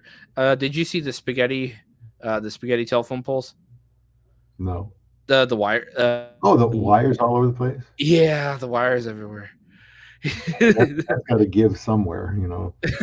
Well, they're working on fixing that. That was one thing I did notice. So, yeah, that was one thing. That's another topic later on. On the number nine, they are low maintenance. We just kind of talked about this briefly, but we're just kind of quickly brush over it again. That they're not high maintenance like here in the U.S. That they do value some designer clothes a little bit, Oh, but sure. purses or some other things because because they're here in this part of the world, they want to kind of show it off to their families a little bit. But that's not typically something that they really want to have. Even my wife, she's like, I don't want a whole lot. She's not, and I'm like, I want this, I want this, I want this, and I want, I have like this, and, like oh, really cool gift for anyway, she's like, I don't want any of that. But Well, that's some women want to show off, and they go yeah, over if, and hopefully the woman you marry does not want to make other people feel smaller yeah, by showing off. But there's a difference between showing off and saying, now I have one of these purses, and I live in a country where people are dying to get into, and yeah, I did it the right way. I married a foreigner. I'm maybe a citizen, maybe I'm not a citizen yet, and there's something to be proud about. yeah, That's like me going maybe to the Philippines and ending up buying a nice little scooter or something and yeah. doing what they do and getting around the way they get around. This is mine. I feel proud about it. I'm not showing it off. I just feel Yeah, you feel proud you that I have. you feel like you're part of it now, right? Yeah, yeah, Yeah, that would integrating be is kind how of good it. it Yeah, is. you feel like you're part of that culture now. But Yeah. maintenance, low maintenance, Paul, I think that's something people should want to look into Mhm. while they're dating somebody. Who are her influences? Is it Yeah. social media? Is it wealthy relatives? I mean, who is she trying to copy? Does she want to go to the United States to show everybody she's better than they are, or Mm. Canada, Great Britain, wherever? Um, See, I don't know how you necessarily gauge that, but other than just seeing how she dresses for the most part, how her important people in her life dress, look at her Facebook. I mean, she's got an open Facebook. You can see what she really wears, what she talks like when she talks to other people, and just see how low maintenance she might be. If she's always talking about material things, well, Then obviously she's she's probably then not she's a going to be material low. girl. Yeah. So I But, agree. but like they say, biblical verse, faithful in little, faithful in much. That's true. Be Yeah. faithful and content, being low maintenance and with living within her Yeah. means. What's that Why Bible would you think she's not going to do that in your country? what's that Bible verse that Paul talks about contentment? I learned to be content in all things. In Godliness with contentment is great gain. Yeah, well, that's one, but Paul talks about another one too. He learned to have a lot and then a little. Remember that verse? Yeah, it's probably in Yeah. Philippians I've somewhere. I've I've I've learned to be faithful. Yeah, I think it's in Philippians. Okay. I've learned to be a uh I have to find it. Welcome tonight, those of you watching on this inaugural live stream simulcast with Joanne and Paul and Love Beyond the Sea. And we kind of have a kindred spirit here to help men who, like us, we're struggling being alone and found a wife in the Philippines. And so we want to talk about this to people, honest relationships, and give you the truth. Everybody says that. I'll tell you the truth. Well, I don't know if I always believe that, but I've been married to my wife for 8 years and 7 months. Paul is married. His wife is not yet here. Yeah, So we're at different points, but we're both married to women from the Philippines. And so we've seen enough to form some opinions and observations about the country and exactly. option of finding a good woman there. And so we just want to Yeah, talk we just about want to we just want to we just want to help you guys through that kind of perspective, and we want to kind of give you guys our particular perspective about helping finding the right kind of woman that's right for you in your life, you know. But yeah, Philippians 4:12 through 13, you know. And I read King James. I know both how to be abased and know how to abound. And everywhere in all things I instructed both to be in full and to be hungry, both abound and to suffer in need. I can do all things through Christ who strengthens me. Amen. So, but that one. Mondo Shawan 215. I'm sorry to hear that. Obviously, we're talking about a woman that Yeah. would not be doing those type of things, and I hope that things can be better if you can identify the root problems of what's going on there. Yeah. Nobody marries somebody. We got 8 people now, which is 7 o'clock crowd is joining in. Yeah. Yeah. Oh, we're Nobody getting ready to start a Q&A in a minute. nobody marries to have their Yeah. life destroyed or even frustrated a lot, but you try to Yeah. look at the you try to look for these type of things that we're talking about today, and then you keep your eyes open for the red flags. Yeah, yeah, you always want to keep your eyes open for those things, you know. We can really get, blinders on when we're looking for the right kind of woman. It's really easy just to fall in love and say this is the right kind of girl. I was watching a few videos in the Philippines of like some of this guys and like the way that this woman is treating like her husband. He's an older gentleman, he's marrying a younger woman, she's using him for all this kind of money in these situations, and he's giving so much money to this family, and no matter what, he's got these blinders in his eyes. He's like, I love her, and I'm like, man, what's wrong with you? You can't see that she's using you for her own gain and her own He glory. may not want to see it. I know, yeah, and it's difficult, but we want you to, no matter what, we want you to, if you are married to them, we want you to try to stick it out with them and try to turn them around if you can. But if not, and if they're being unfaithful, there's Bible verses against that. But the fact is that we want to see you, and we want everyone to find the right kind of person that is out there for them. I believe I found the right kind of person because of her faith based. I think if you are truly looking for the right kind of woman, you need her to be faith based. You need her to be a Christian. I've just watched several videos on like the Filipina P even recently, and her interviewing several gentlemen about finding the right kind of woman, for them, and many said the best places to find a woman are in church in the Philippines. you know these are guys that live in the Philippines. These are guys that are currently stationed there, who have retired there, and the majority of them said if you didn't find them out in the public, don't find them in the bar, but don't find the bar girls, find the Filipinas in hardworking environments and work, find them in church, find them doing community efforts and outreaches and missionaries, you know, do those things, and you're gonna be better off finding a woman who's willing to work with you. That's my thing. I had a friend of mine, and he asked me this: you need to find a woman that's teachable. Mm. You need to find a woman that's teachable. If she's not teachable, then you're not you're not going to want to be with her. She needs to learn, and both of you need to be teachable. That's another topic of it. you know but no matter what, she needs to be able to adjust. If she's hard-headed and she's stubborn or she's not willing, pride comes before the fall. We understand that in the Bible. But God resists the proud and gives grace to the humble. We need repentance, we need humility in relationships. And if they're not willing to do that with you, then she's not the right girl for you, no matter what. Paul, I want to ask you a quick question about your number 10 point here, Sure. in which I can attest because my wife is like that.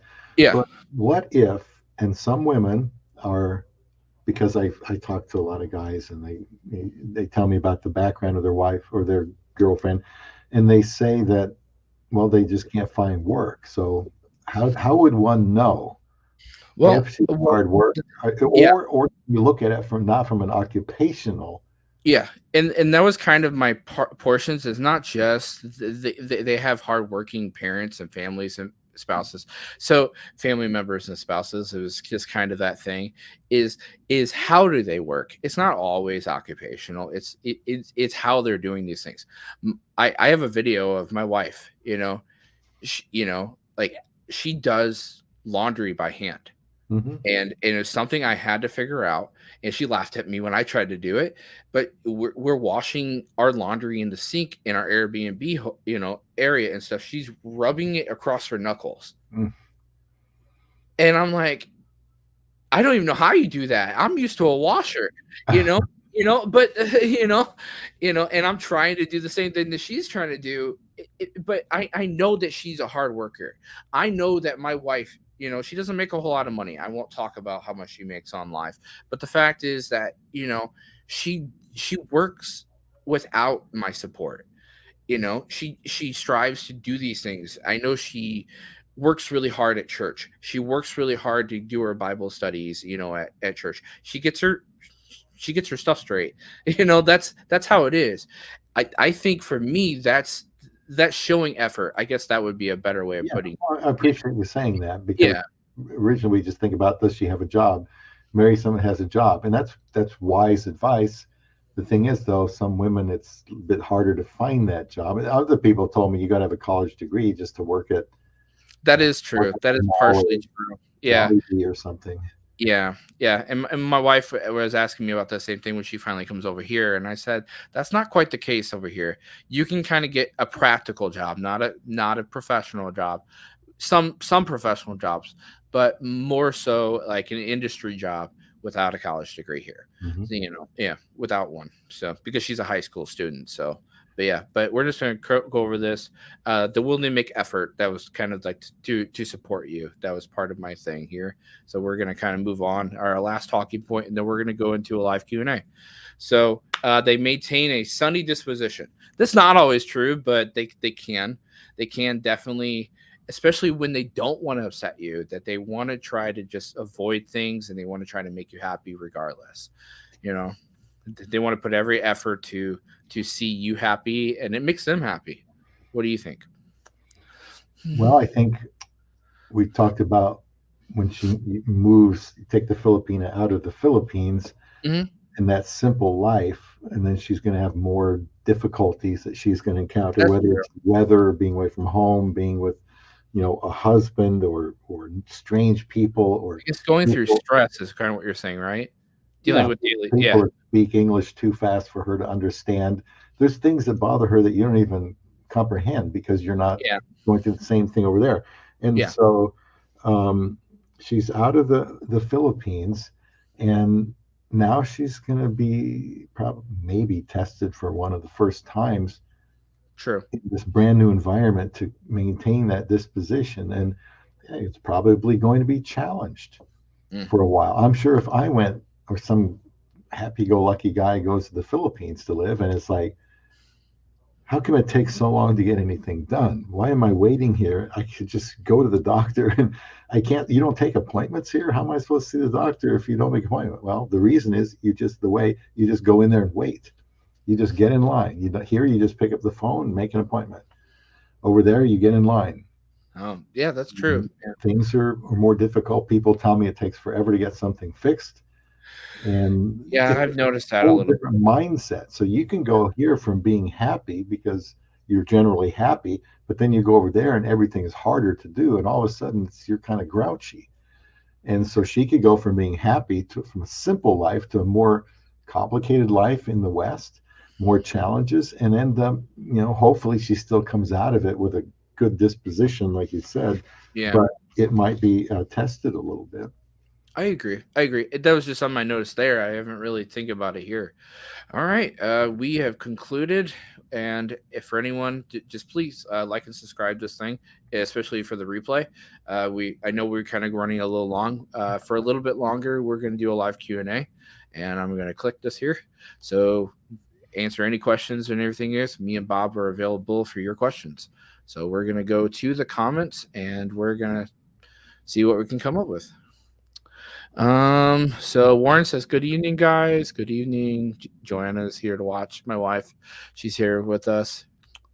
I'm going to meet. Okay. Freely Farms Exploits. He says he's going to meet his Filipina lady on the 12th of March. That's really nice. Yeah. Any pointers you want to give him? I don't know if he's currently here. If you are currently here, Freely Farm, you can put your questions below, and we'll try to look out for you. But if you are currently here, it's his first time, so that makes a big difference if you've never done it before. Yeah, there's a lot to cover in that about meeting her. We don't know if you're going to marry her, but if you are out there, you're trying to marry her, there's different things that we could probably. If you want to ask us personally, we can get on a Zoom call or some kind of a call with you, and we can kind of help you through what to prepare for. What do you think, Bob? I would say I'm not sure here if his comment is regarding his first time to meeting the Filipina or the first time going to the Philippines to meet any Filipina. Yeah. Because that's a whole different topic, and it could be both. Yeah. So if you're still there, Freely, maybe you can let me know if you've been in the Philippines before.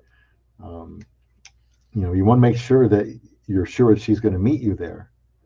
So you're going to make sure that your relationship is strong enough, the communication is strong enough that you don't go there and don't see her. I heard a guy the other couple of weeks ago said that happened to him twice, 2 different times, 2 different women in the Philippines. Oh, really? Maybe they're there lurking in the background and say, no, cold feet, not interested. Oh. Maybe they just never intended to go to the airport. But you don't want to go thousands of miles away and spend money to have somebody, stiff you and not show up. That's true. Yeah. You gotta be a little diligent about that. And I didn't have that problem. I was pretty confident that my wife was going to show up. I was afraid that she might thought that maybe I wouldn't show up. But oh, really? Yeah. So, but I did, and we worked through that. And that was my one focus was to meet her. That was it. Yeah. So. Well, you see some videos where people meet. Do you ever watch those videos where people meet for the first time in the Philippines? Yeah. They're always like wonderful. Like that's me too. We put ours up there too. Fresh and showered and smells nice, and his back isn't killing him from the long sleepless flight. And man, I'm not sure I would have looked like that. I know. I would have walked in there like this, and sitting here riding coach. 14.5-hour flight to get from Los Angeles to Manila. Yeah, that was one of 4 flights to actually go to where she lives. Had to go to the embassy first, and somebody did have a question about the embassy. Yeah. So, we'll get there. If it's a meeting for the first time, Warren, we're going to get to you. Tired or exhausted, you just let her know. I'm sure she can understand when you're that far away, and you show her your itinerary and how long it's going to take to get there. And it's okay. It's okay to be tired. Now, the more you do it, I've been there 5 times. it's easier to do Okay. because you just understand. I'm Yeah. not going to complain. It's going to be a long trip. You look at the people on those long flights, they're just sleeping. They're Yeah. hunkering down. There's nothing else they can do. Find a good action movie or two or three and doze off and read a book or something. Yeah. It's just going to be a long, long trip for many of us. Yeah, I felt that too. Me and my son had to keep getting up too, because we just had to stretch. It was just like it was difficult to sit there all day, sit there for hours upon hours. I remember that. I So Warren stood says it's a lot of the time. When I went for the first time, I stood a lot of time because my back was killing me. I never thought to bring pain pills. And I never sat that long in my life. And I spent a lot of the time standing up there. I was oh miserable. really? And my back was hurting when I proposed to my wife. Oh really? Gave her the ring because my back was killing me. I said, let's. She said, well, go in here. We're in her like sister's house. Go in here and lie down. And she got some oil and was put on my back. And at the time, I had not proposed to her, and I was going to. I just didn't know how. And I thought, okay, this is it. So before we left, I said, hon, by what you just did to me in there, that shows me the type of person you are, Exactly. the person I want to live the rest of my life with. So I proposed to her. Perfect, quirky example for us. Nothing ornate, flowery, set up ahead of time. I had Mm, no idea, but that made me think. You know what? This is if I'm marrying someone like that, I'm glad to propose to you. exactly. That's That's good. so good thing I had a sore back, I guess. Good thing he has her back. In Yeah. So hindsight. Warren said it was my first time last November. It was really a piece of cake, and I rarely travel out of my country. He said, Wow. "Yeah, I know. Not only for everybody. That's I great. know it's not for everyone, but it's good, man. Uh, hmm, I've traveled plenty, but I'm amazed at the speed that things developed. Interesting. Okay. I'm not sure what he means by that, but I'm trying to figure that out. It was a good The meeting. the the the I guess build maybe earlier he said it was good meeting with your fiance on YouTube. How did you do that? Those comments. That was a good going meeting your fiance on YouTube. Okay, okay. Yeah. Uh, so yeah, yeah, my fiance, yeah. So she was able to come on here a little bit. I did notice that she was currently in in the comment section. So that's good. That's good. She's kind of probably helping people out. Okay, I understand. All right. So Warren said, "Will my fiance be able to enter the U.S. Embassy in Manila when I get my free to marry affidavit notarized?" uh, will my fiance be able to enter the U.S. Embassy in Manila? Okay, is he if he's talking about physically enter the building, I I think think, the answer is yes, but she can't go up with him to that floor. yeah, yeah. She can't go up with him. Uh, so yeah. Well, first off, it's not an affidavit anymore. It's just called legal capacity of contract marriage. That's what it's called. Uh, they were able to get affidavits temporarily. They call them affidavits because they were temporarily closing the embassy and the consulate and allowing lawyers or other notarizational places to do it. So, but then they reopened up the embassy and the consulate for them to do it officially back notarizations through that. As far as I'm aware, and what Bob's mentioning you is, I've noticed a lot of the women standing out from the videos. I never had to because I had to get the affidavit because the embassies were closed when I went. But for but but usually what you're saying, Bob, is that a lot of them stand back. I So could be wrong. I thought yeah, my wife was able to go in on the first floor, but you know yeah, what? She probably just she probably didn't. I think I had to turn in my phone and just say, okay, hon, where do I oh really? go? Because you're not gonna be able to hold my hand up here. I have no idea where I'm going. And so they told me where to go. And then she may have been on the outside. So he may Okay. be right that you cannot Were you only were I you can go in. Yeah. Were you able to get it right away when you arrived, or did you have to wait a day? Your legal capacity. That's a good question, but I think the answer is I got it right away. I paid $50 for it. I never went back. Okay. I don't Yeah, recall I was getting I was mailed just wondering if you anything. got off the plane, you and got one. I was trying to figure that out. No, it was the next day. Oh, okay, it You was the next day. got to have an appointment scheduled in advance, and you Exactly. Yeah, got to be. yeah, I know, and I'm trying to I never had to go. So, it was not something I had to do, to do mine because I just got mine notarized elsewhere. And because the embassies were closed at that time.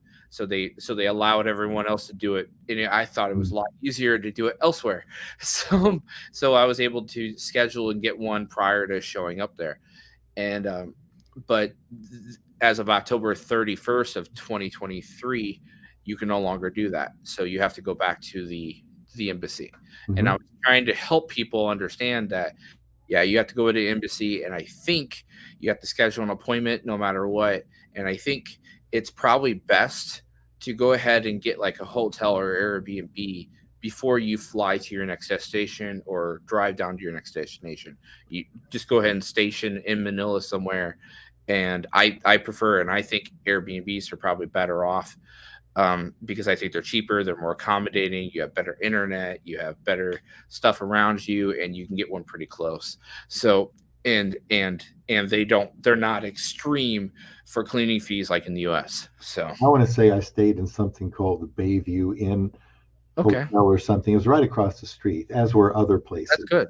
But I also was told if you miss once, you get one do over. Otherwise, forget it. Oh So really? you want to get there a day ahead of time. You don't want to make a flight scheduled for that day. You want to get there, sleep, get up way early, and show up 2, 3 hours earlier because there Really? could be a long line. And when it Oh, I comes didn't like even think. 11 o'clock or something on a Monday for me, you better be there. So we probably got there several hours early because she said you have to be here early, and because you got to wait and wait and wait, then you got to get up and be there on time. So we probably got Yeah, there 3 hours, four yeah. hours early. Yeah, and I think they close like they want to close in early too, in the middle of the day. That's what I've heard. So yeah, but I haven't been there, so I don't really know. But that's a good point, to know that a little bit. Yeah, So be prepared, definitely.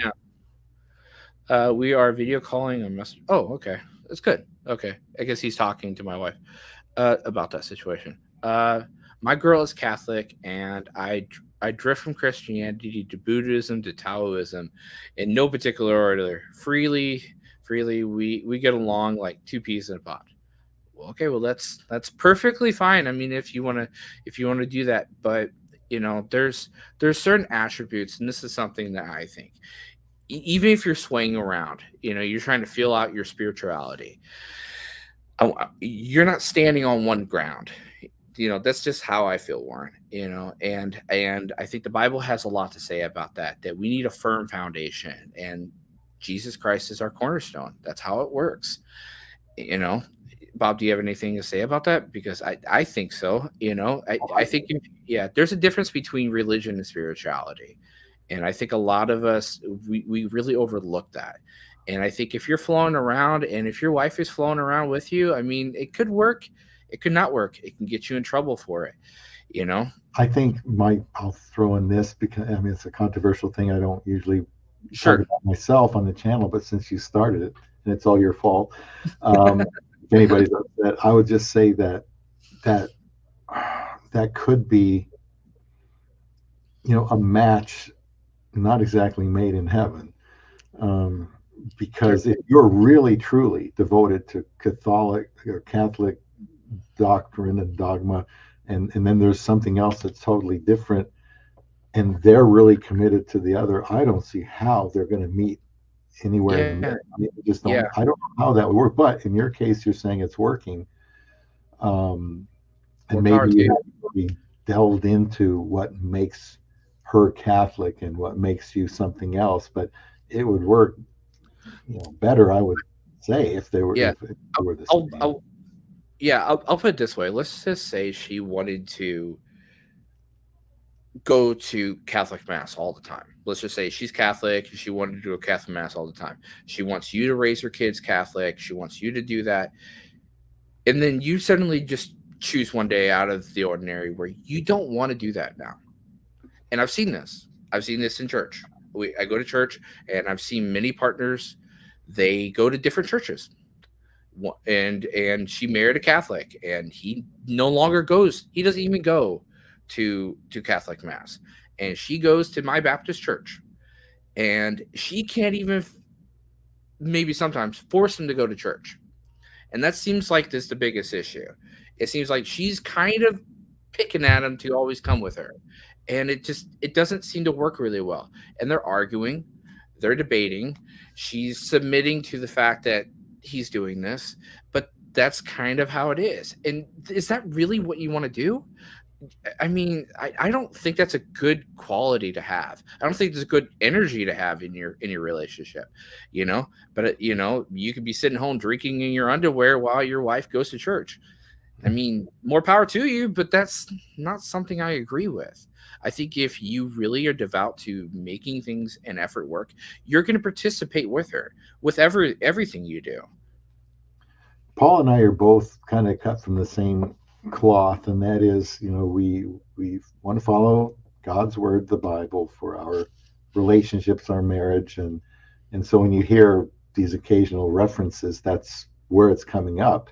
It's because that's what we've been trained or what we've been thinking about. That's what we learned. I mean, that's what Yeah, Christ is. and we want to implement in our relationship. Otherwise, you have, I don't know, just hope that it works out. Yeah, I'd rather say we have a strategy. I'm the leader. I've got to see to it that I'm measuring up, which I don't always, and that we're forgiving each other and we're working, pulling together, in the same direction. And in 9 years we're still doing that, and we always will have to yeah. deal with differences and the like. But we're committed. I don't know anything about those other uh, religions, so I really can't Yeah, I'm say. not. Yeah, I know a little bit about Buddhism and what they learn about, about that, but Taoism I'm not too familiar with. But I just know how it works. Spirituality and Christianity, or even just religion. Spirituality, people go out there and view spirituality as the same as religiosity, and it's not the same thing. I don't agree with religiosity either. But the fact is that you know you know there's a guy in our model that taught us what to do. He taught us, how to model, and he didn't force anyone to do it. He said, "Follow me." That's what he did.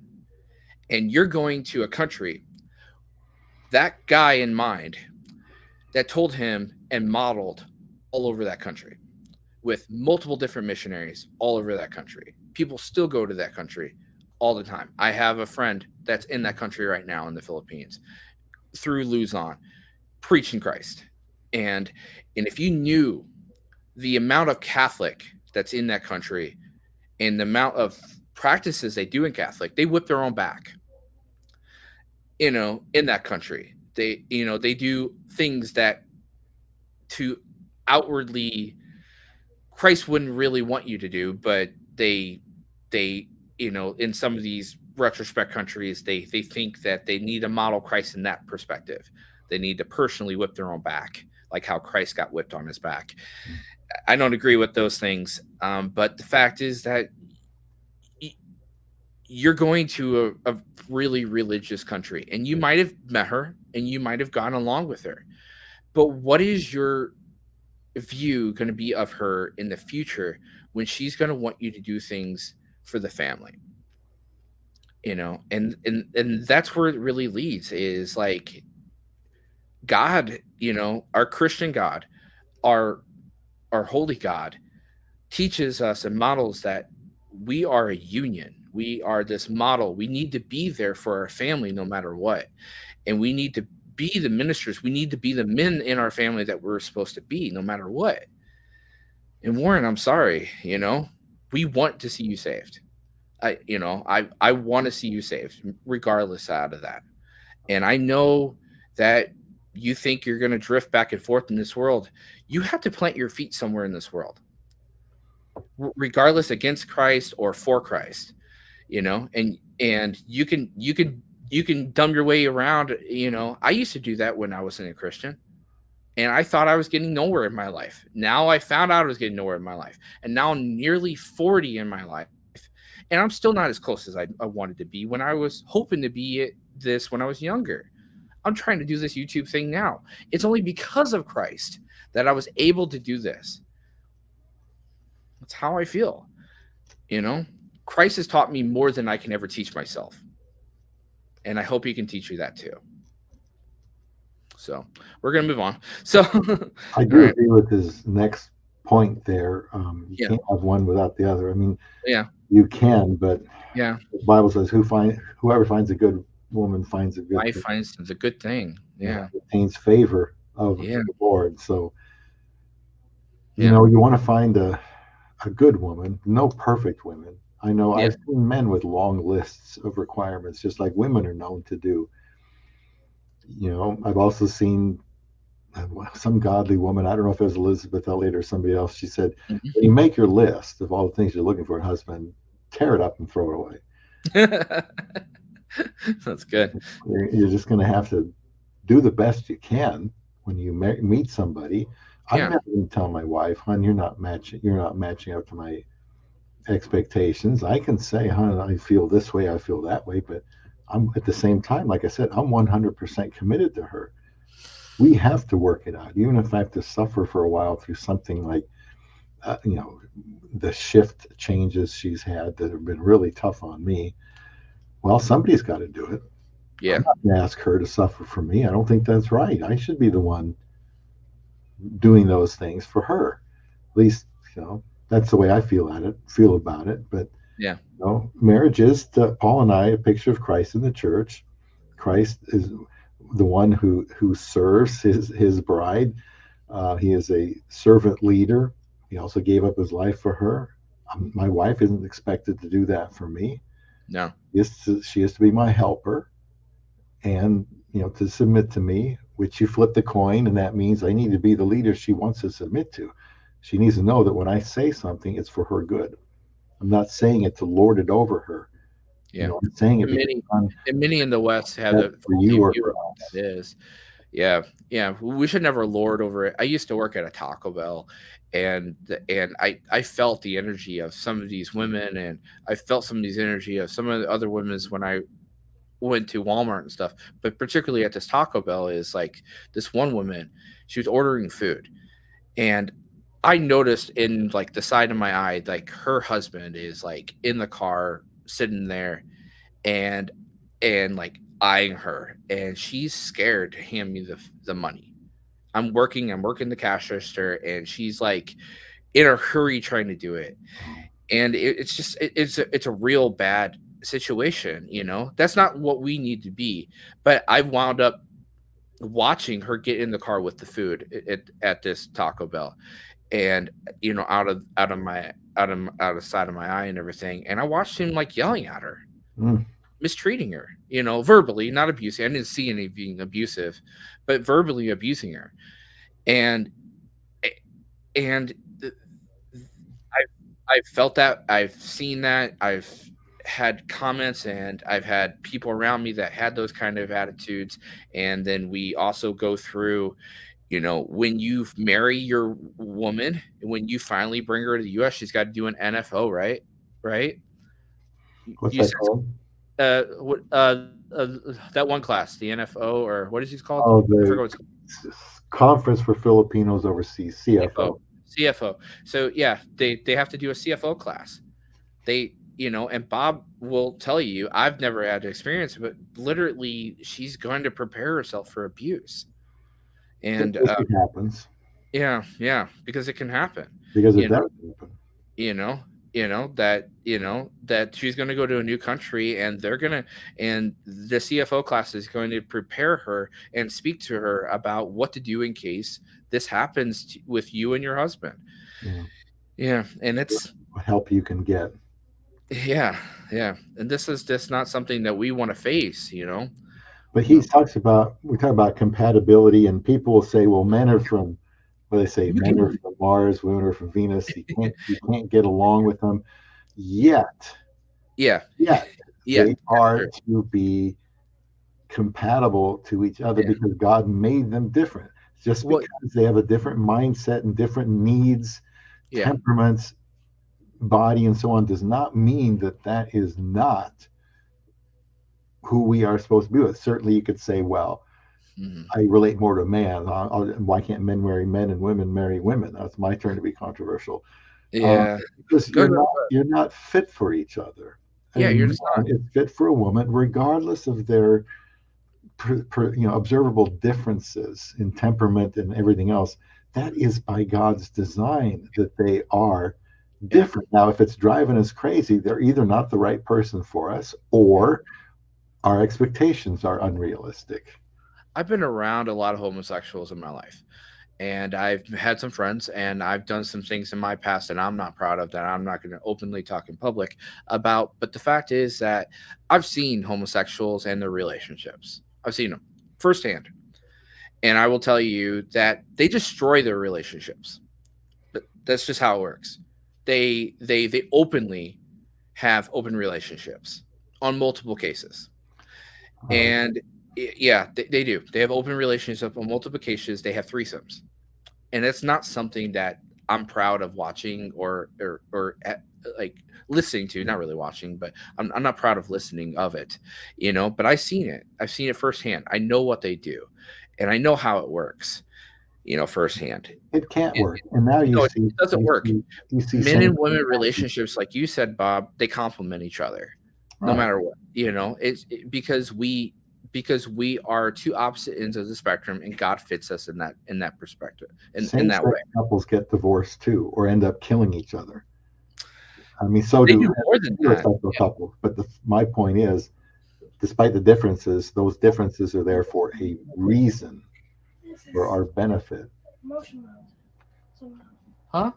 I turn off motion mode, so you do kind of. Hold on, I'm facing some difficulties. Yeah, I have to turn off motion We mode. didn't have everything talked out tonight about what we're going to talk about, but so you never know Better out. on a live stream. But I do like talking about men and women are designed for each We're other. good. Yeah. Okay. They So are this is my designed son. for each other. We just are. Close And the door. I need my wife's tenderness, Thank you. okay? And I hope that she needs my strength. Sometimes I need her strength, and she needs my tenderness. It all depends on the need and the situation. Me being older, we haven't even talked about age gaps, and that's fine. Yeah. Me being older, I should have more maturity to offer her, okay? And I just should be able to do that because I am older. Yeah. I wasn't a dirty old man like people say you are for marrying a Filipina. I just wanted to get married. Until I Yeah. started here, I wasn't thinking about, you know, that was a brand new concept of marrying somebody younger There's to me. there's a yeah, there's a particular point, and I kind of title this, you know, you know, that he's saying his woman is beautiful. You know, I agree on this and stuff, that but there's more things that just physical beauty, beyond physical beauty, that, you know, just their character can be beautiful, you know, That's what by the my wife. She's got huh. great character. Yeah. She told Yeah. me one time when I fell in love with her, started to feel in love with her, fell in love with her for the very first time. She said online, we were talking. I still remember when she said that. She said, I don't have money, but I have my integrity. And I went to bed, could not get that phrase out of my mind. Mm. And I thought, huh, couldn't stop thinking about it. And then the next day, I think I probably emailed my pastor. This was like day 12. I still have the email because I included it in my spousal petition. You want to have Oh, okay. a third party voice to say, yes, I know Bob, I know Isa, this is all legitimate. We've been Yeah, that's legit. communicating. So that's a good idea to remember for your petition. And I said, after 12 days, I said, Pastor Scott, I think I'm thinking about proposing to this woman. It seems like I've known her for 3 months. I had no idea it was only 12 days. And so he said, well, I don't want to keep you from getting married because we've been talking for a couple of years already. But he said, I wish you was about 4 years older, but I'm not going to stop. So interfere. So I had him interview her, talk to her on Skype one day, Saturday morning here, Saturday night there. And so he said, okay, I approve of your marriage. Since you're going to get married over there, I can't marry you over here. So I have to talk to your wife from computer. Yeah. But when she said that, I thought, don't I want a woman with integrity and that knows it? That's what I want. Yeah. That integrity, the things that make a woman beautiful that are not physical are only going to get stronger. Her integrity and her character, year after year after year, it's not going to look less attractive like our physical form. It's going to get stronger, and it's going to get tested, and it's going to get used, and she's going to be more beautiful. Yeah. So why not start with that component of inner beauty, character, and integrity, whatever you want to call it, I and had build it from there? yeah, I had well, I heard this. I heard this from another Christian perspective, and and this is something that they're talking about love, but they're also talking about sex, and and they said that sex, also love, is not something you find apart. It's something you make together. I'm gonna repeat that. Sex or love is not something you find apart. It's something you make together. And that really makes me understand that no matter what, you're gonna you need to work it out with somebody, and you need to love their character. You need to love who they are, Mhm. no matter what, because beauty's going to fade. Just physical attraction, physical beauty is going to fade. But over time, you guys are going to have some disagreements, and you're going to have some kind of understanding and some respect for them. Some like that. I actually have this this list of these 10 requirements you need to have to love someone. And I've told my wife this. This is something I don't like to share with everyone because I'm afraid someone's going to steal it one day. And I would like to write a book on it or something. But the fact is, I call it the 10 responsibilities of love. And it's care, respect, understanding, trust, comfort, sympathy, concern, defense, acceptance, and communication. Care, respect, understanding, trust, comfort, sympathy, concern, defense, acceptance, and communication. You need those two things to work out any relationship that you have in your life. I call them the 10 responsibilities of love. And I think you need to have those with under any kind of relationship, no matter what. Yeah, very good. Yeah, You're getting some more comments here. yeah, I know we're getting more and more. It's good. It's good. So, Warren said to the dark skin, poor, light skin, rich. It's a class thing. Dark skin is sexy and healthy. Something a redhead like me will never achieve. Gingers. You won't So, care, Warren, if you're white as as a ghost, but because women they aren't think you're desirable being a ginger, though. might, Honor, huh? she might. Yeah. Honestly, the lighter skin you are, the more desirable you are for a woman. I think even like women here in the U.S., they think women are very, very desirable. Sorry, gingers are desirable. So yeah, but um, m- hold on. Let's go up here real quick. Uh, Not your uh, wife. yeah, in a second. Yeah. He said I married a Filipina and she destroyed my life. You mentioned a little bit about this, and I think you commented on this that we're sorry about the fact that she destroyed your life. And we're praying for you on that one. We're but we hope that you can find someone that really does fit your criteria and someone that you can lean on. I don't know if you found her in the U.S. We don't know if you found her in the Philippines, but you know, we really talk about the fact is that if you can find someone that you can really model with Christ. So, it takes somebody once telling me this. It takes two repentant people to work together. So, this is my wife. What are some things you guys don't like about a Filipina? Because you guys mentioned that there's no perfect woman, and I agree with that. But yeah, what are those things? Well, We're Filipina and we're not perfect. I think, Paul, it's the same type of things I would offer this. It's the same type of things that men don't like about any woman. Mm. At this point, it's we look to the Filipina for certain things that are different. And so the things that we're looking to escape from are probably the things we don't want to see. For example, let's say somebody says, I found a Filipina in California. Mm. Well, a lot of us know that the women, Filipinas in California could be very liberal. Yeah. Or even let's make it closer to home There in we go. Manila. A lot of Filipinos in Manila are very much influenced by Western men and Yeah. Western culture. People that live there, and they kind of ruin them in a sense. Yeah. And so you don't, if you're looking for a non-Western type woman, then you don't want to see that in a Yeah. Filipina. You don't want There's to see her with tattoos all over her, materialistic, yeah. bossy, Yeah.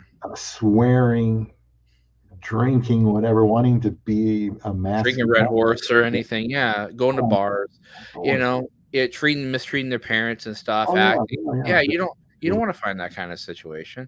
You want someone that really gives you, that someone that's marriageable, you know. Yeah. Yeah. Marriage, Yeah, you're looking for, yeah.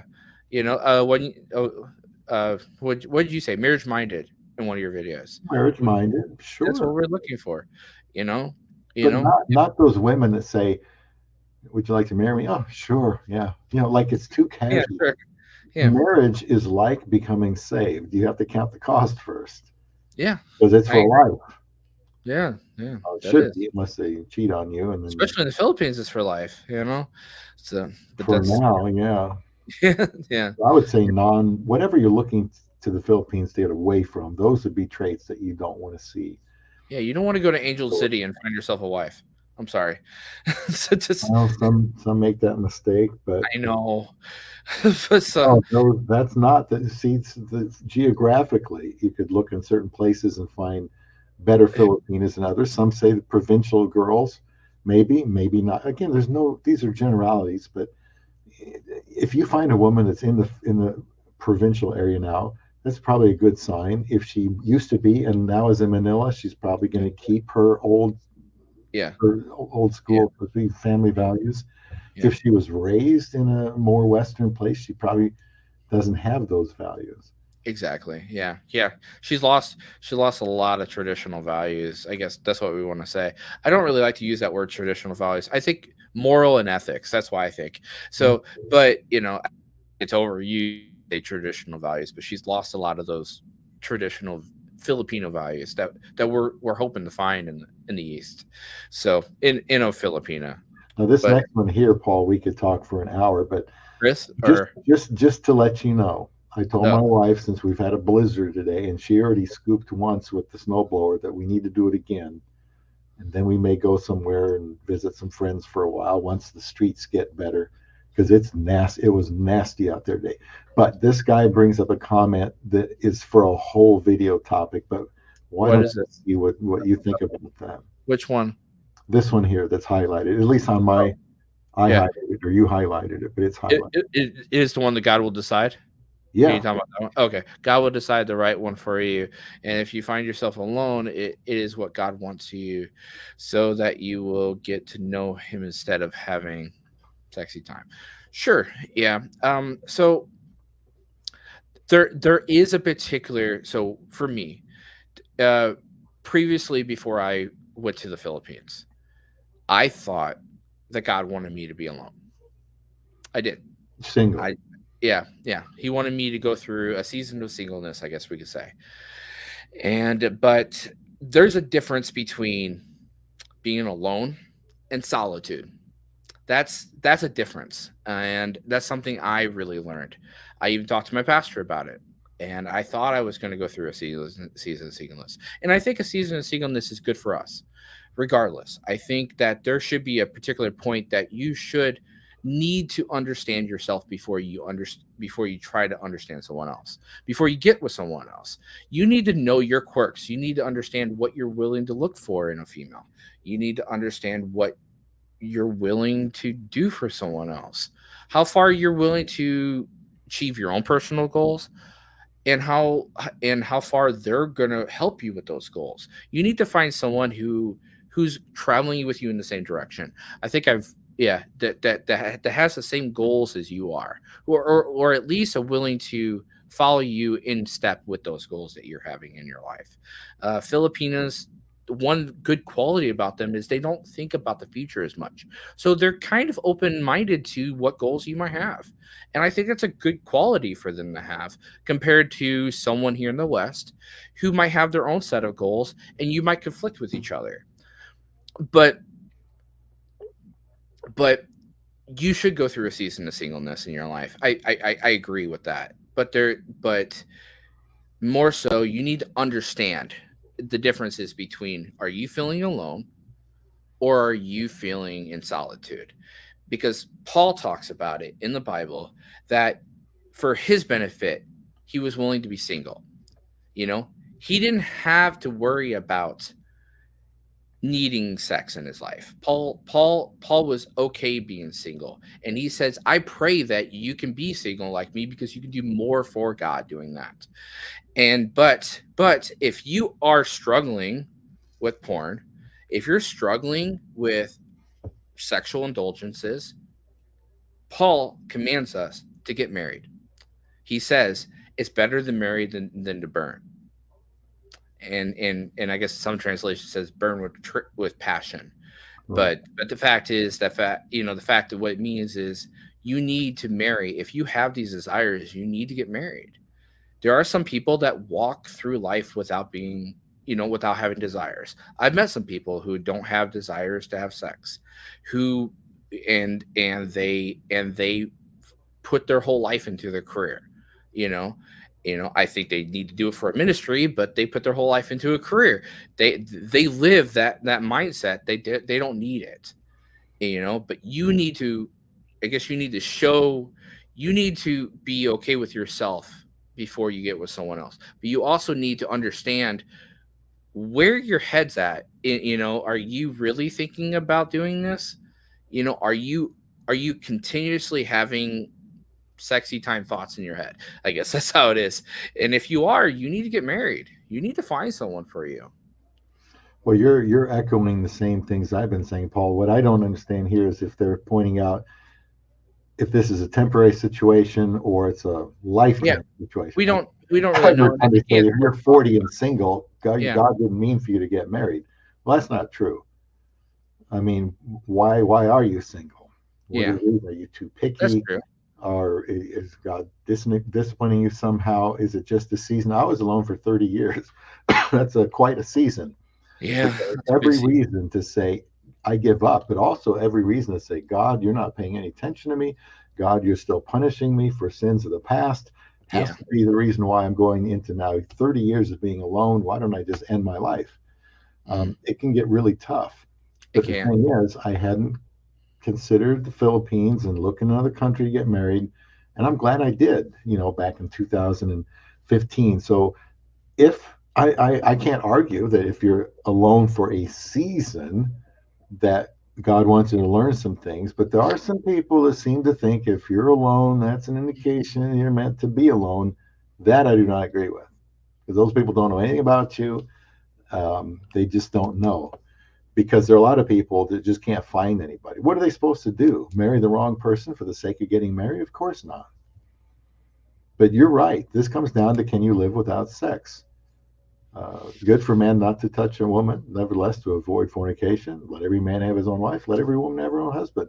That's what it comes down to. It's as simple as that. Yeah. What's the gift of singleness? The gift of singleness is the ability to live single. Yeah. I know guys that say, "Oh, I love being single. It's great. Any girl I want." Okay, well, that's not That's not single. That's polygamy. That's polygamy. That's called fornication. It's not. Yeah, fornication too. Yeah. It's like Paul's. Yeah. No, and people say, well, I see this once in a while on my channel, none of the apostles were married. Well, that's not true. Most of them probably were. Just because Paul wasn't doesn't mean the rest of them weren't. Yeah, we actually see that Peter was. Peter certainly was. Yeah, Peter definitely was. He was a pretty high level disciple and apostle. Yeah. I mean, the Catholics don't believe that Peter was, but we know that Peter was. Mm-hmm. So I guess this guy's trying to tell us a story. Do you want to go through the story, or do you? You can see what he's getting at. He or she is getting at. Okay, so he's saying, hold on. He said, I used to live in the city of Long Beach, and I saw an urn, and I walked along the beach, and I kicked it over. And then he talks about a genie came out and granted me a wish. I thought about how I've never been to Hawaii and said I want to build a bridge in Hawaii. Then he says, A genie, and the genie, you should have seen his face, and he was so upset, and I kind of felt sorry for him, and he said, "Do you know how hard it is to be 4,000 miles along and asked a lot? Can you think of something else?" What? So I said, I would like to know how to understand the mind of a woman. And the genie said, "How many lanes do you want?" Nice. God has me all to himself. I prayed for abundance of love and I lost my fam and friends. Praise to the Lord and he loves, and his love is all I need. Okay. Well, Nice. these comments here, if I may be controversial again, Okay. Hold on. Let's read the last one real quick. And then I am 62 and I had everything a man could ask except for a jaguar. But today my soul belongs to Jesus. And no woman is good enough. Okay. All right, go ahead, Bob. What do you have to say about this? well, I can't see the comment there because it's hidden. Oh. I was referring to all the other comment. Okay, now I can see. Never. I think I was playing with the cursor and it made Yeah, it. you were hiding over it, hiding but it's on the screen. Yeah, Anyways, well, Christ brings the sword. I am also 62. yeah, What I wanted more than anything was a wife, yeah, and my soul belongs to Jesus too, and it always has. And a woman is not perfect. In fact, think about this. Jesus is a picture of Christ in the church. How frustrating must the church be 8 billion times a day to Christ when his bride, the church, is willfully disobedient, doesn't do what he says, doesn't follow him, and yet he has said, I will never leave you nor forsake you. He will make that church perfect someday, but not here on earth. When we marry somebody, we put up with frustrations just like Jesus does with us, his bride, the church. And that's all part of life. No woman is perfect, but that woman might need a husband that's a sinner like any other man who loves God. He wants to protect and provide for his wife. He doesn't expect perfection. And this is what I had to have. Now my wife doesn't always satisfy me. Why is that? Well, she's a sinner.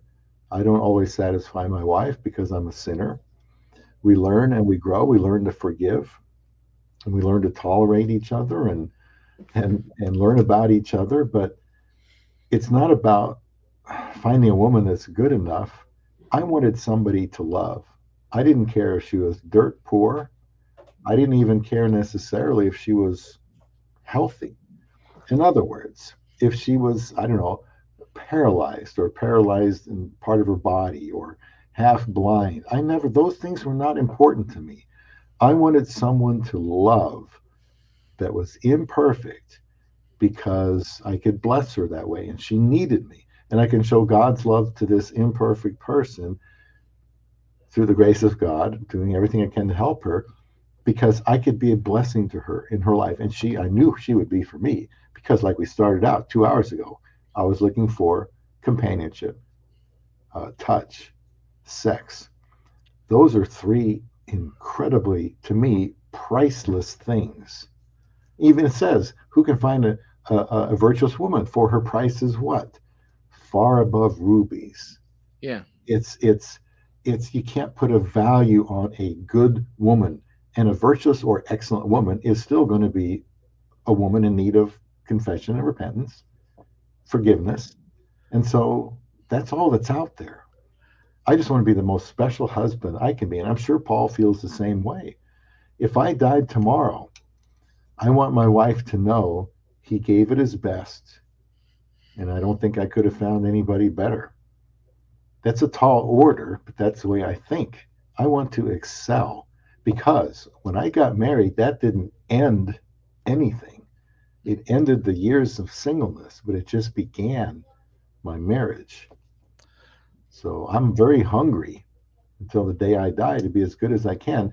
And that's what motivates me. Now, God is perfect, yet he frustrates me because things go not the way I want, like when I lost my job or I have all these injuries. I'm not going to blame God for that, even though he could have avoided that, but that's part of life. Mishaps happen to all of us.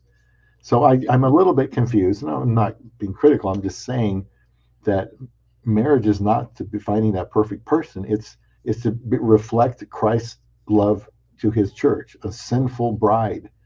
Yeah. Not, oh, you're so perfect, I'm going to marry you, and I picked you out, you're going to be my. No, the bride isn't like that. The church isn't like that. He died, endured hell for her, so that one day when she dies, she will be perfect. But she's going to have to die first. But she will be perfect. Yeah. For him. That's why he died, so that one day they could be together. You know, you read in the Old Testament, Jesus or the Father or God was married to Israel for like hundreds of years before he divorced her. Why? 600 years of unfaithfulness. Um, so marriage is God's idea. Yeah. Jesus, God, Son of God, married, took a bride, the church, and we'll experience what that is like in its totality in heaven. So to me, if a man wants to be like Jesus, unless he has the rare gift of celibacy, singleness, he should marry. Yeah. How can you be? I told my pastor the other day, I want being to. being married, you can really get a feel of what must be like for Jesus to lead his church. And when they're going all these different directions away from him, and it's tough. It's not a joyride all the time, but there are blessings you're not going to get anywhere else. Okay. All right. So I want to interject with this guy. So, so Christ brings a sword. Okay. This particular gentleman, and then he says, "A woman must submit to me, or there's no relationship." Hold on, Bob. I wanna interject. Okay. And a man does not need a woman when he has the Holy Spirit. It's possible, but here's the thing. Okay. Christ is the biggest model for us, you know, and and you could say that, but what did Christ teach? How did he teach it? Why did he teach it? And more so, what did God teach in the Old Testament? I'll tell you. In the book of Ezekiel, God actually calls Israel by its original name before he calls it Israel. I don't remember the word, but he points at an unloved baby, a baby girl, in the middle of the desert wilderness. This is a story by God. He points at it. This child, this baby girl is left out in the elements to die alone. It's unwanted, it's unloved, it's undesirable. And God not only once says, but twice says to live. He points at this baby girl and tells her to live twice. The beautiful woman grows up, and he puts his garment around her. He marries her. This is his message to Israel. And then he talks later on about how her unfaithfulness is. How much more and how much more prideful can you sound right now? I'm gonna call you out on it. How much more prideful can you sound when God alone, and how much we are proud? We're proud people, and how God resists the proud and gives grace to the humble. How much unfaithfulness does God have and seen in the whole human race? For you to sit there and say you don't need a woman, you only need the Holy Spirit. I want to call you out that you're proud. I want to call you out and say that because I think you probably do. And I think your attitude shows it here on it because I'm boastful about it. And I know what Christ shows. I know Christ surrendered his life and he shows us this model. He shows us this model when he wipes the disciples' feet. He shows us these things when he literally ties a rag around himself and washes his disciples' feet. And with that same model, he shows And Peter says, Lord, do you wash my feet?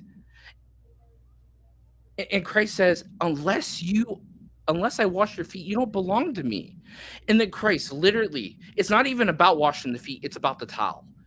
That's actually what the story is about. It's about the towel.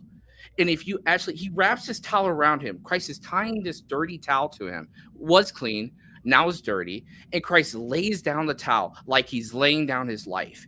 And and at the end of that story, Christ says, do you understand what I did? Go and do likewise. Go surrender your life for me and go die like me. Go surrender your life. I asked my pastor this. What did you give up to be a pastor? And he said, honestly, an engineer. You have to give up something to gain things, no matter what. That's how life works. However it works, you have to give up something to gain something else. You cannot live life without doing that. I have to give up time with my son to do this live stream. And you have to do something today if you want a real woman in your life. You have to give up certain things for her. You have to choose what you want for her. And you have to model Christ as Christ modeled for you. Jesus says, men, actually, Paul says this in Philippians, wait, no, in Ephesians, to love Christ like love your wives like Christ loved the church and gave his life for it. You can sit there and say you love the Lord. I don't doubt that you might love the Lord, but you're being prideful about it. I want you to search your heart and ask God what he really wants from you today. I'll even pray for you today, and I think it's a good thing. You can be an engineer. I'm sure. You can be whatever you want, but there's certain things you have to give up if you really want a woman in your life, because it sounds to me like you want one in your life, but you're too resistant, and you've had too many failures in your life like the rest of us. I've actually had 32 failed relationships in my life. I want to talk about that.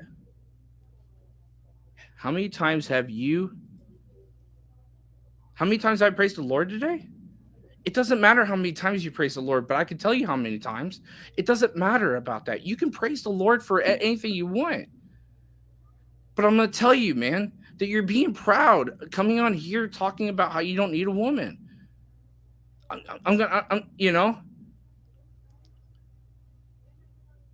So you can sit there and say these things like that. I praise the Lord all the time. I praise the Lord for my son. I praise the Lord for my life. I thank the Lord for giving me the breath, the ability to live today, the ability to eat like some other people can't do. I could thank him for that. I do praise him for that. But that's not the point. The point is, man, that we want to see you with someone. Because we know that God wants to be with Israel, but Israel's too prideful to be with him. If you go out through the Old Testament, all over the Old Testament, all the way up to the book of Malachi, honestly, I would hate to be a Jew, because God literally is trying to reach his people, and all they want to do is resist against him.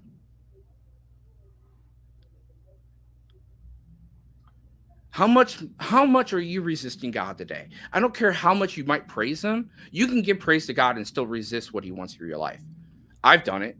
I've done it a lot. And I probably still do it. I just want you to understand that you can't sit there and say that God wants you to go through the season of singleness. Honestly, man, I don't know what you're going through. Me and Bob don't understand it. We don't know what you're going through right now. Okay? But I can tell you that you probably got burnt by plenty of women like I have. I've been cheated on. I've been mistreated. I got my son taken from me. His mom literally gave up custody of him, and I had to fight for it. I got full physical custody of my son now. I lived with a drug addict. It's not something I want to talk about on live stream. But the fact is, that's what happened. And yeah, you can be married to a woman for 14 years. Okay. Well, that's what happened to you, man. I want to pray for you today, Bob. Maybe we can pray for him. I'm still trying to sort through some of these comments while Sorry, sorry. He was while married you're to a beautiful talking. woman for 14 years. You know, Well, there's so much to talk no, you about. don't need a woman to replace her. I'm not saying that you need a woman, but you need to. Okay. So if that's your situation, okay, okay. Well, I'm sorry for your situation. Okay, that you don't need a woman to replace her. I'm not saying you don't need that. Okay, if that's what you're going through in life, then that's fine. But don't sit there and say you don't need a woman. Let Christ figure that out in your life. Because there's plenty of people that I've met. They're older and stuff, and they got remarried. They figured out that Christ had something different for them. You know? Well, Paul, he was married for 14 years, and Hmm. apparently it was a good marriage if she was a Yeah, beautiful woman. yeah. So at 62, a lot of guys just say, okay, I've been there, done that. I'm thankful for this. But there seems to be, on the other hand, a little bit of negativity in there. Like when I agree. it says a woman must submit to me or there is no relationship. Well, that's certainly not true, um, because you have to have that relationship going, and the submission is difficult for a woman. But here's the thing: that yes, women are submit to their husbands in everything as if he's the Lord. That's a tall order. Yeah, But it the is. husband, the one that she's supposed to submit to, has to she has to be so important to him that she knows he would give up everything for her. He would give up his health, his job, his he does everything he can to meet her needs to the point of damnation of himself. Now, if that's your job every day as a husband. Now, if you don't do that, you meaning any man, does not treat his wife like that, the likelihood of her submitting to him as she is supposed to is not very good, because he is supposed to love her as Christ loved the church, so she can submit to that type of person. And if a man loves his wife that way, I don't think submission is going to be a big problem if he really, she knows deep down to the core, this man would do anything. I've told my wife, hon, I would give you my eyes if I could swap that out for Mhm. you. Not be no, I wouldn't say, oh, that's too bad that happened. I say, no, if I could give you my eyes, they're yours. Whatever I can do to meet your needs. And it's one thing to say, oh, I would die for my wife, and then we don't want to take the garbage out. I die for my wife, but I want to make that trip to Hy-Vee, Yeah. for some whatever food. Loving a wife is a tall order, and none of us do it standingly well because we're still fallen, unredeemed. But the Holy Spirit helps us to do great things we couldn't do before. But you want the wife to submit to you. That's going to be hard. It's hard for my wife to submit to me Yeah. after 9 years. We have this blizzard today, and she wants to take her car and drive to see a friend of hers, which we might see later. And I said, hon, that's dangerous. I got stuck just half a block from the house. Took 20 minutes, three guys to help shovel me out in the gym parking lot. And then I see all these cars getting stuck out here. I said, no way, no way. I'm sorry. This is what's best for you. I don't want you to get hit. I don't want someone to hit you. Now, that's a matter of submission. Even if she says, I don't care, I'll be okay. And that would really frustrate me because no man wants to not be submitted to. Sometimes that's what happens. Yeah. And you did not marry a robot. You married a woman who needs your guidance, your acceptance, your forgiveness, your understanding, and dwelling with her according to knowledge. So I'm not saying this about you, but in general, if I want my wife to submit to me, it doesn't start with slapping the Bible and saying, this is what the Bible says. It's me doing what I'm told to do, and that's to love her and be willing to give up my life for her to whatever extent, all my money, all my health, all my time, whatever she needs, Hmm. I give it to her. She has to know that over time. And the husband that does that, the wife is going to submit to him Yep. I agree. because how could she not? Yeah. How could I she want to. not? Yeah. I want to read. I want to read two Bible verses to this guy. The first one is I'm sorry for what's going on in your life that God took her away.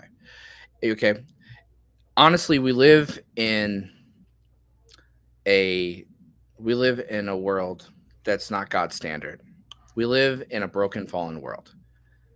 God does take people away, but it's not the fact that God took him away. She's waiting for you. If she's a Christian, she's waiting for you. And that's the difference. In God's eyes, what death is changing location. We look at death as separation, gone forever. God took her away. I can't ever be here with her again.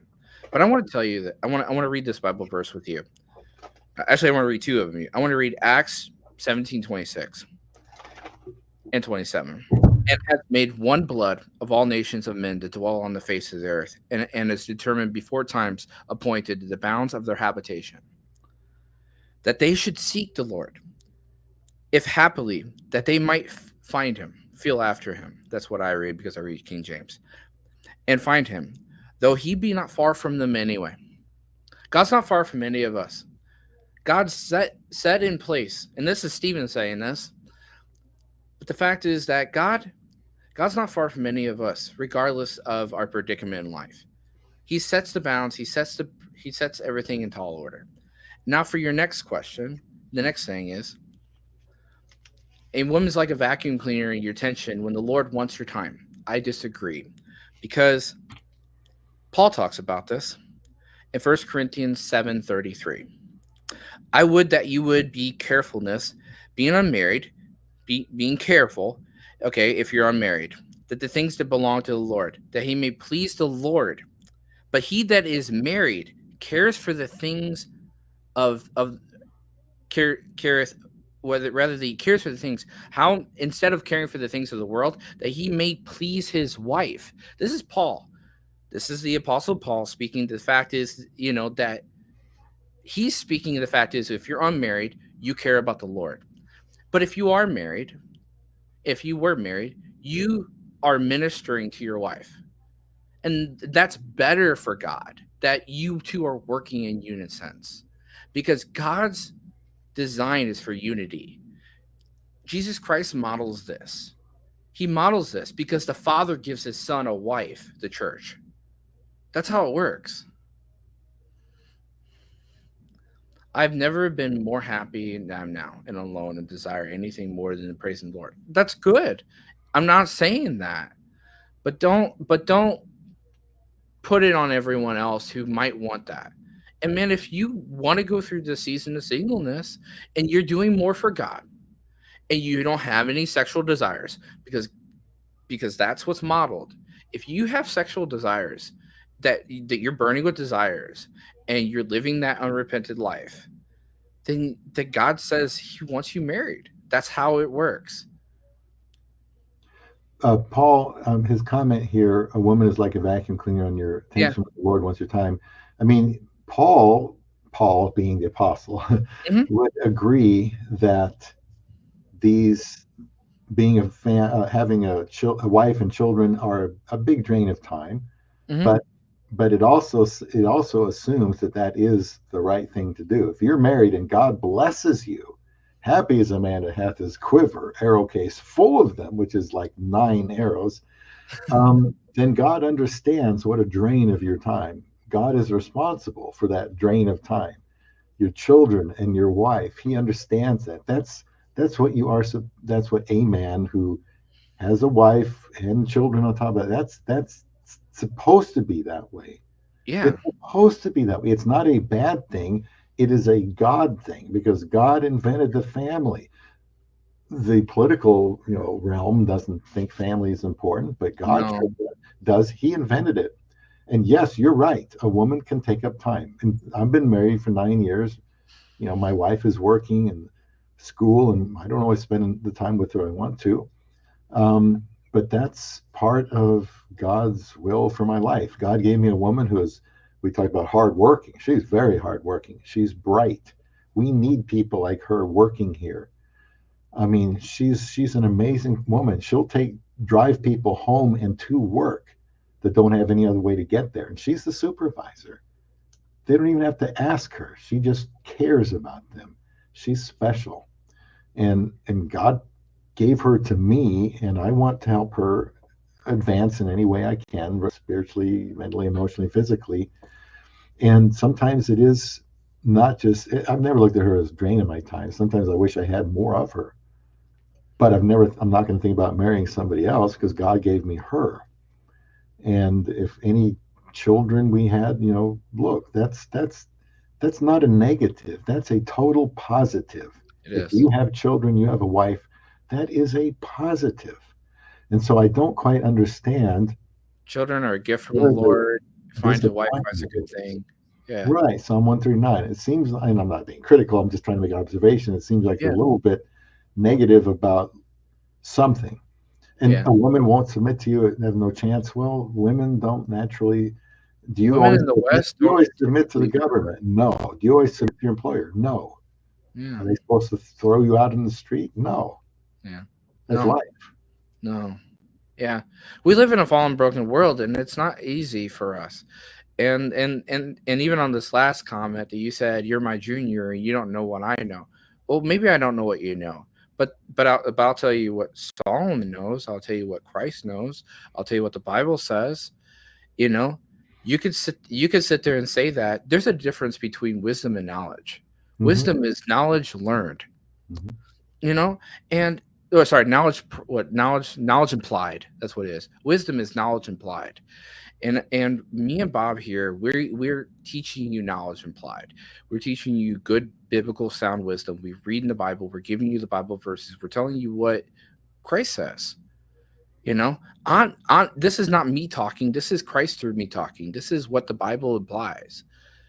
You know, and you could sit there and be arrogant to me and say I don't know anything. Sure, yeah, I'm a fallen, broken kid, and I don't have the experience that you have as an engineer. Okay, cool. But I'll tell you what God says, and I will sit there and stand for what Christ says. And we need to model what Christ says. We need to be there with Christ. We need to be there in the book. We need to understand what he is. And we're not doubting that you're saved. We're not doubting the fact that you don't love Christ. We're not doubting the fact that God has a plan for you, even though you've you've lost your woman in your life, and we feel sorry for the fact that you lost your woman in your life. But there's still opportunity for you in this life. There's still a chance what you could be doing. What Christ be showing you in your life. But what you're telling us right now is the fact is that you're better off. Okay, sure, you might be better off, but not everyone else is. Not everyone is in your predicament. I'm not in your predicament. We all live different lives. We all see the trees differently. And Paul, I'm going to interject here to this other comment. God took her away so I would turn to him. I don't Mhm. think anybody can know You, why you don't God know. takes away. Some people, they lose their wife on their wedding night or their husband the next day. There's a It's psalm. awful, There's but a it psalm happens. writer. There's a psalm writer actually. I forgot his name, but he actually lost two wives. He lost two wives. Um, one particular woman, she got deathly sick. He was getting ready to marry her. I forgot. I have to look it up. But he was betrothed to her. She was on her way to see him. Wait, no, not the no. That was the second one. But she got deathly sick and died. And for a while, his parents asked him to finally get married again. He found another woman. She was desirable and everything. He was getting ready to meet her. She was on her way, and her horse ran in the river and she drowned to death Mhm. to marry him. He's one of her biggest hymn writers, and he had to come through a lot of passages and a lot of things and a lot of trials in his life. God does send us through trials. God sends us through seasons of difficulty. The Bible's all over that.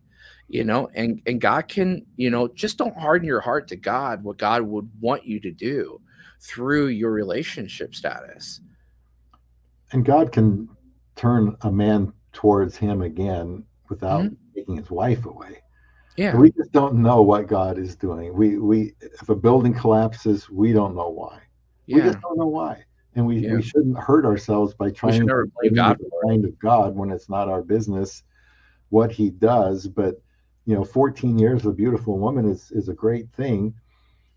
But I just I don't think he takes somebody away to get somebody's attention. I mean, yeah. there I must just be a million ways he could do that, but yeah. taking a spouse away seems kind of harsh. Yeah.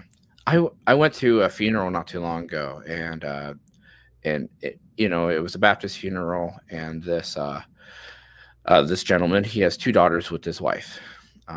He lost his wife after 10 years, you know, and this was a Christian celebration of life. I don't like the other kinds, but so this is an actual modeling real celebration of life. They played her songs. They actually had recordings of her actually singing and everything too. But she passed away, and they talked a story about the fact is that she went through a big season of singleness in her life, and her parents kept telling her, just stay in church, stay faithful. She wanted to go out there and find a man and everything, and God will eventually bring the right kind of guy to you in your life. And then suddenly he walked in, and and they courted, they got married, they had two children together, they had two fantastic good years, and then she broke down, got sick, and she died. You know, you know, but the one thing is I noticed about that was how much God uses those situations for His glory. I've noticed just in the immediate, not in the long form. God sees everything beyond what we can see. But in the short term, what I notice is I've seen the family stand up and help that man and his two children. You know, yeah, he's going through devastation. He doesn't probably understand what's going on in his life. He doesn't know why God let her die. He doesn't know what's going on. But I can tell you that she's going to meet him on the other side. She's going to meet both of them. It's going to feel like a blink in the eye for her, for him. I mean, well, not really for him. I mean, it's going to feel almost forever. You're only on this life for 70 plus years. You're going to be dead longer than you're alive. That's the truth. You know, you're going to be in heaven way longer than you will even be on earth. And you get to spend eternity with her regardless.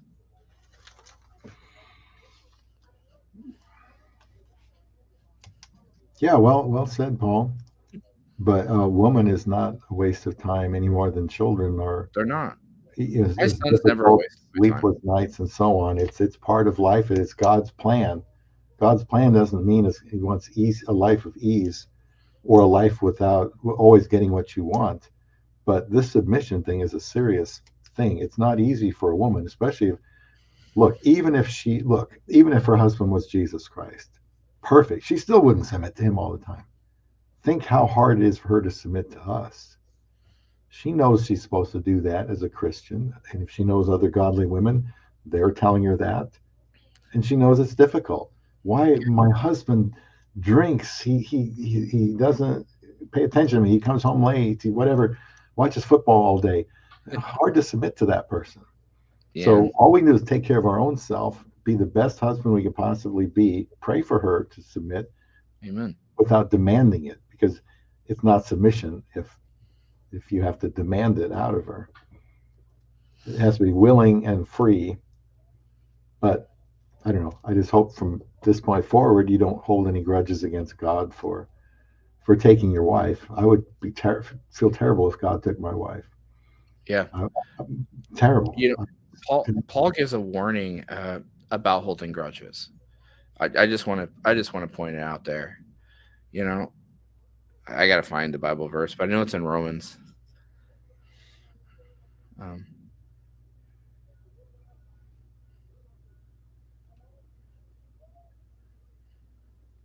Yeah, the Bible says a lot about grumbling and complaining, stuff that a lot of us do frequently.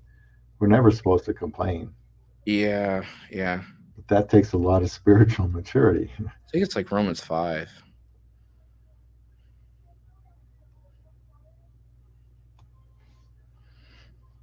It's hard to read it in King James, but I'll try. Much more knowing the justify. No, that's not the one. But basically, somewhere in Romans, I think it's like Romans 2:5 or Romans 5, that God will use your wrath against you. Hmm. Yeah, you know, that on the that your wrath is revealed. I forgot what it said. Your wrath is revealed. Your wrath is revealed. Bible verse. No, I have to find it, but I can't. Yeah, yeah, I can't find it right now.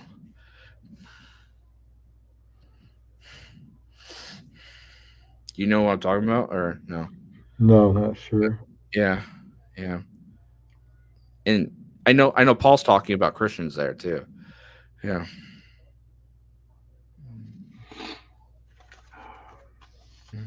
I am appreciative of Christ Brings a Sword and everybody that watched here tonight. We're down to one person. That could be us, Yeah. for all I know. It could be one of us.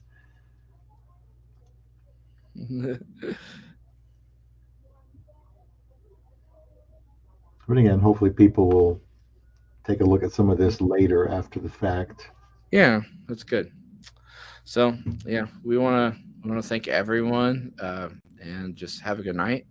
Like and subscribe. We plan on doing more of this in the future.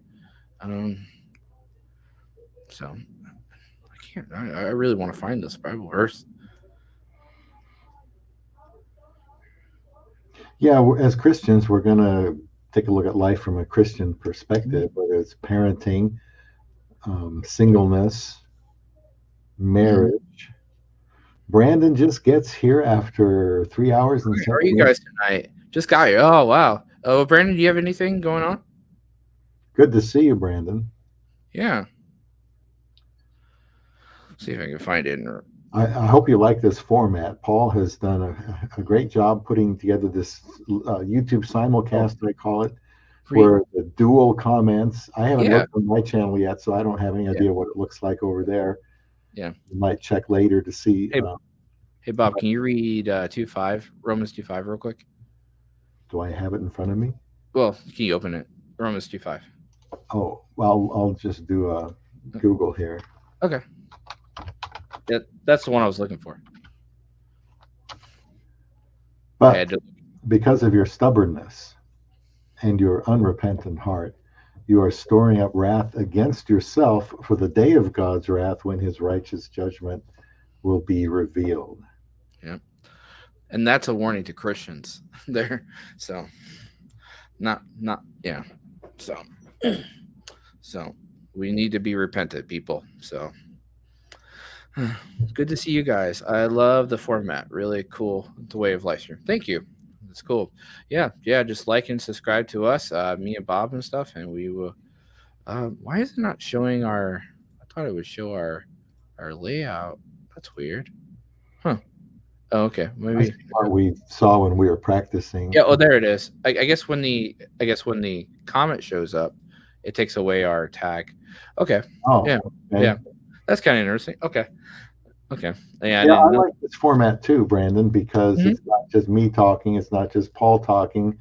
We do have a kindred spirit, I'm a little bit more stubborn. Christian relationship with his wife and the world and his God, and so and we're in different marital situations. We're both married to a Filipina, but he's younger. I'm older. She's not there yet with him, and my wife here. So I'm hoping that there's enough out there for people to relate to each of us. And you can always watch the replay after this live. We're about to get off here and everything. But Brandon, if you have any questions or comments and stuff beyond this, I mean, we can shoot you some advice before we get off here real quick. Yeah, we were talking about why men want a Filipino or an Asian woman, east and west. Why do they leave the west to go to the east? And just some of those reasons why, since we both did that. Yeah. As many of you still want to do. I hope people still want to do that. And so that's what we were talking about. Sounds like some other excursions, which is perfectly fine, because I believe whoever God sends there to comment is good. It may be a total troll. Yeah.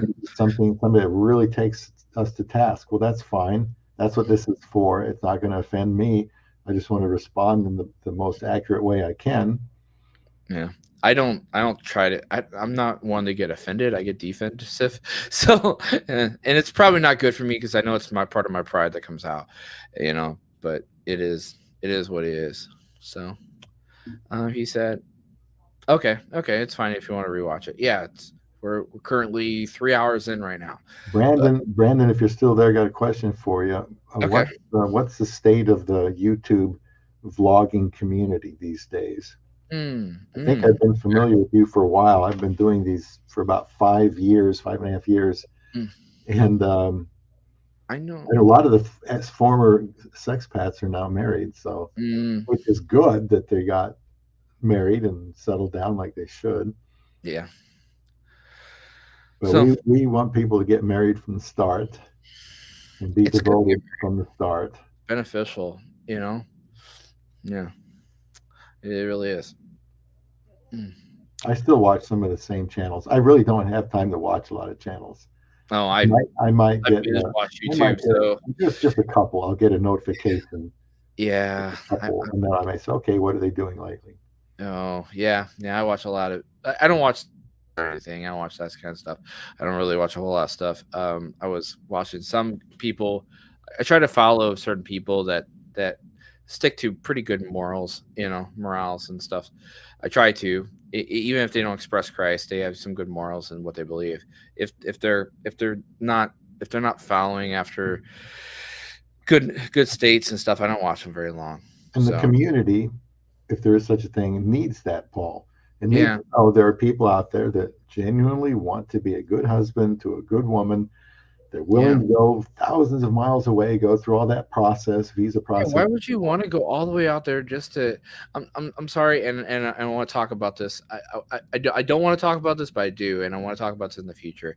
I want to create maybe a live with you about that term passport bros. What was that one guy's? You mentioned the one guy that started the passport bro revolution. He coined that term. What was his name? I don't know because I wasn't His even name was like aware of the term Brandon until something last or something. I year. think. Yeah. Who? Well, you mentioned his name. You mentioned his name in one of your videos. Oh, I don't remember. I did Yeah. a Yeah. video because I never heard of the term before. Oh, okay. But there was a recent one that you actually used his name, and I wound up looking him up, Oh, and really? yeah, I wound up looking him up, and I wound up watching a couple of his videos on YouTube. I watched some of his shorts on TikTok, and then like in his TikTok description it says it literally says it in his profile, before you judge me, check out my YouTube channel. So I did. I checked out his YouTube channel, and I wound up stumbling across a video. He winds up getting kicked out of, I guess, Brazil for being basically a sexpat. I mean, that's what he was, and he wound up, giving people a lot of false hope and having a lot of people misinformation about what he's doing. And he winds up traveling to this country in Brazil, and he got a lot of hate and got drove out of that country. And I think he went back to Africa. Mm. Uh, yeah, he went back to Africa and everything. But there was a video of this one gentleman, and this one gentleman actually says, like, you're giving people misinformation what's going on here, and it's our job as not sexpats, as true good informative people, to make the right kind of choice. We live in the States. We're not the expats in the Philippines. That's not what we are. We're not living up to life telling you how blessed and how beautiful it is. Honestly, I went to the Philippines and there's a lot of garbage everywhere. So I mean, it's not all sunshine and rainbows in the Philippines, and I have some minor inconveniences about my experiences living there. Would I live there? I could. Would I be happy? I'm inconsistent about making that choice right now. Whether or not I would actually be happier there or bitter about being there, you know. And I'm just kind of wondering about that. I would love to go to a cheaper country and live it up, but is it beneficial for me? Is it beneficial for my mindset? Would I get angry that I can't use myself? I'm sorry, I'm a millennial and I like to use my gadgets. So I like good internet. I like good gadgets. You know, I don't want to have to. I want to pick between 80 cereals in Walmart, not Mm. four cereals in a small grocery store. That's just how it is. You know, It takes some getting used to. I it does. mean, Yeah, you know, you only have four choices in the Philippines, or you have 80 choices here in the States. I mean, so you look at these guys like Rike got married, good. mhm, Ned got married, good. mhm, Paul, I think, got married, good. Gio got or is getting married, good. I don't know mhm, how they feel about their image or if it makes any difference to them, but I would like to see men going out to the Philippines to look for a wife, not a plaything. And so I'm glad to see these, people get married. yeah, yeah, Now they have to stay married. They have to do certain things and give up certain things to maintain the marriage that they have. yep. It takes commitment. That's Can't what live it like is. you're single when you're married. You're not single Yeah. anymore. Yeah, no, you're not saying anymore. It takes you finally have to face some commitment in your life. You know, you have to give up something to gain something, like I told you. You know? And that can hurt. Yeah, yeah, But you look at what you're gaining. yeah, yeah. What is it? Godliness with contentment is great gain. Yeah, and Yeah, both of those things can be difficult to yeah, achieve. yeah. They are. But is it great gain? Yeah, certainly live longer, less sleep better, less stress. Yeah. You have a contentment day. I wish I could be some of those people that, oh, everything didn't go my way today, but I'm happy and content and I'm going to sleep well. No, Mm. I'm stewing about what didn't go right and who wronged me and Oh, why the doctor's office was like that and why that bill is so high. And, mm, it does ruin my peace. Until I'm dead, it's going to be a battle yeah. I dragging can. around this body of death, until we're Yeah, gone, and then we're yeah. fine. Paul, And who will save me peace. from this body of death? Yeah, We'll have peace. mm, But I wouldn't trade my wife for anything. me Every neither. difficult moment we've had, and we've had plenty, we have a Mhm. chance to make up and learn and grow. And it's just I think it takes longer if you're married to someone from another country because you don't get to know each other much before. How can you do that when they're so Yeah, far away? So you just get married and you start to learn about each other and you just try to be the best husband you can possibly be. mm, Be the best you can possibly be. And even if he's not a believer, a woman that's a believer might stay with him if he treats her right. You know, you don't divorce your spouse just because one of you became saved and the other isn't. You stay together. that's what it says. Yeah, Yeah. yeah. You stay together regardless. Yeah, yeah. If there's sexual immorality, sexual sin, adultery, well, it's a whole different story, in my opinion. Well, it depends on that regard, and that's a whole nother topic. But if they're repenting for that, there is an opportunity for both of you to walk together in that. It's a long process. The people do, you know. I mean, if you come out and tell your spouse, tell your wife or your husband that you've been sexually immoral and you've cheated on them, and you want to be forgiven for it, you want help, then there is an opportunity for you guys to rescue your marriage. There's There is. always, yeah, I, there's always that opportunity. I wouldn't expect a woman to do that, and I don't think she's obligated to. He No, needs no, to keep his no, but word but to me, there is that not, there is not that fool opportunity. around, because that is a killer Yeah. most of the time. It's a killer. Not many women, like, I can't speak about their sex life, but like Johnny Cash must have been hell on earth to live with for June Carter Cash. I don't know if he Yeah. was faithful or just alcohol and drugs, Mm, but that woman loved that man for yeah. some reason. She Yeah. loved him and she stuck with him. Beautiful story, Yeah. actually, as he became saved, and he amazing person, actually. Yeah. I saw Johnny Cash one day on TV. I think it was from memory. It was just reciting the Bible. It must have been a whole chapter just Mm, from memory. I mean, wow. but he had a much changed life at the end of his life. But He it, did. it's nice to stay together. But Yeah. the Bible is clear; they don't have to. There's if you cheat on someone, for most women it's over. Most men probably could work it out. Women, Yeah. no. It's that important. You have violated something so serious to them, trust, intimacy, and she's probably gone. In most cases, I In know most cases, it's I not know I know I've heard hard. yeah, I've heard that they did, that some of them worked it out, and I listened to Focus on the Family, and they, and there are some stories, of some sexual immorality, and like, and he's came clean, and then all of a sudden, she's targeting him with questions like, who was it with, what time were you, what doing were you, like this, and she starts drilling this guy, because she's trying to figure it out, and she's trying to process it, and she's trying to figure out what to do, and but they did come through it.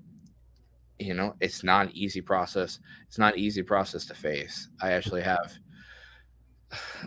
somebody else that he wasn't being sexually immoral. He wasn't actually doing it, but he got into a flirting state with, like, over text with a girl, Mm. and it, there was some intentions going on, and he came clean to his wife about the situation, and they had a rough road. They had a Mhm. rough long time, but they worked through it. So, you know, yeah, One of the differences between men and women. A yeah. man would more likely be able to say, "Okay, just don't do that again." Well, this was a man that did it. It was Well, a man, yeah, yeah. It was a man that did it. His wife yeah, but if forgave. the woman cheated on him, he's more likely to say, "Well, I didn't Oh, okay. appreciate that. Just don't do it again."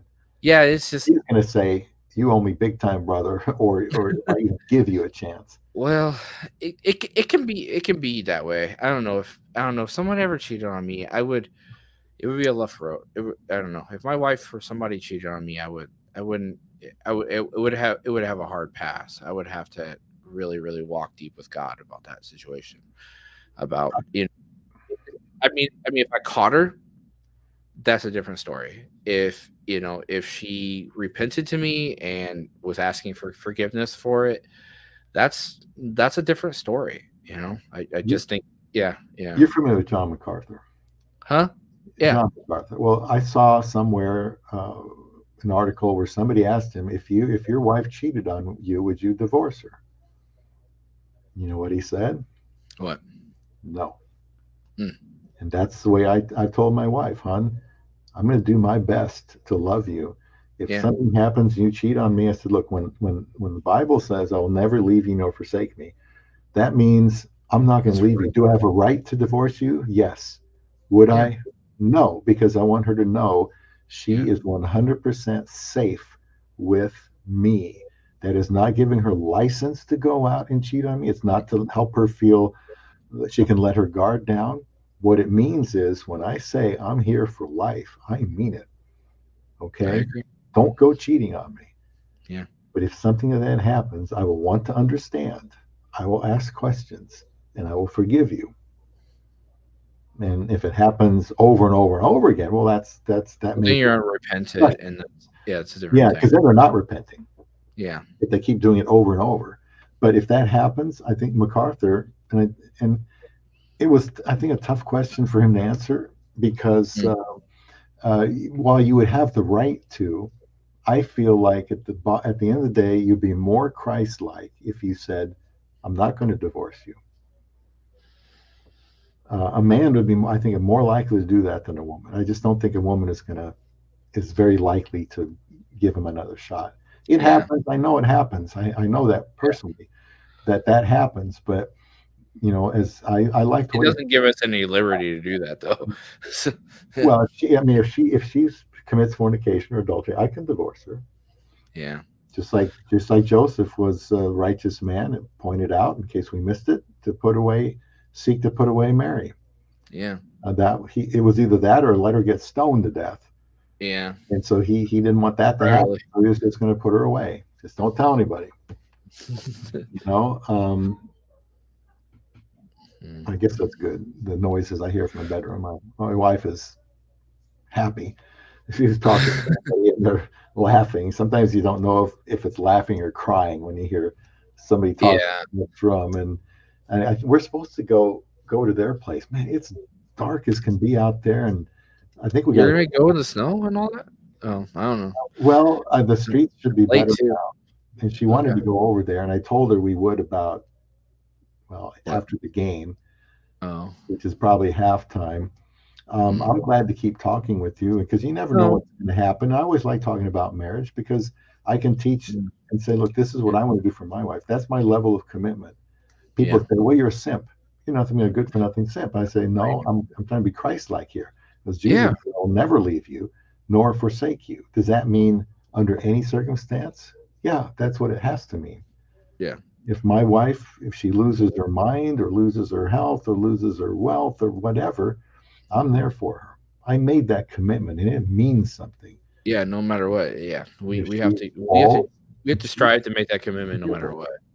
Yeah. well, that's why I look. I forgive even that. If she cheats on me, she probably doesn't like it that it happened. Um, but I have to. I feel like MacArthur. I would not leave her for that because I would not feel like I'm representing Christ in the way I'm supposed to if I said, "Oh, yes, I have the right because of the hardness of men's heart to let you go. I'm just going to choose not to. If you'll stay with me, I'll choose to forgive you, and we'll get better." That's what I would do if that terrible situation happened. It doesn't mean she needs to know there's nothing she could do to lose my love and affection. I want her Mhm. to know that Yeah. no matter what.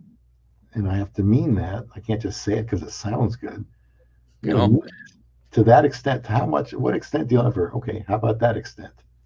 She loses her health, her, her everything, her mind. Do I still love her? Yeah, you better believe it. That's my calling now.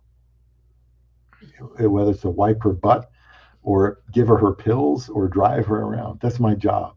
Okay. No complaints. That's what I signed up for. Whatever happens. Yeah. No problem. There's yeah. I'm gonna get the story wrong, and I guess we can go after this. There's this one story of this one guy and stuff, and like his wife is like asking for begging for help and everything, and she's getting upset, and he's just sitting on the couch. He's like, I don't do none for you, and finally they get in an argument, and he goes over to his friend's house and everything, and you know, and he and he's hanging out with his buddy. He's also married too, and like she walks in, like his buddy's wife walks and everything, and says, "Do you guys need anything? Here's some sandwiches." And then they have a little kiss and everything, and then she goes off and walks into the kitchen and everything, and then she's like, "Oh." Well, he's like, "Man, you got such a great wife. I wish my wife would do this for me. You don't have to do anything. You sit on this couch and, you don't even care." And then she's popping out of the kitchen and be like, "Oh, honey, can you go to the pharmacy and pick up my medicine?" And he's like, I guess, yeah, I'll get up and go do it and everything, and he's driving with his buddy. He's just like, man, why would you do this for your wife? I wouldn't do this for my wife. You had it made. You were just sitting on the couch and everything. He's like, he turns to her, he says, my wife, I'll do anything for her, no matter what, no matter how little and how small, and you're disrespecting your for wife for not doing the same thing. I think that's what a real man does. Yeah, He doesn't yeah, avoid women. He doesn't yeah, avoid marriage.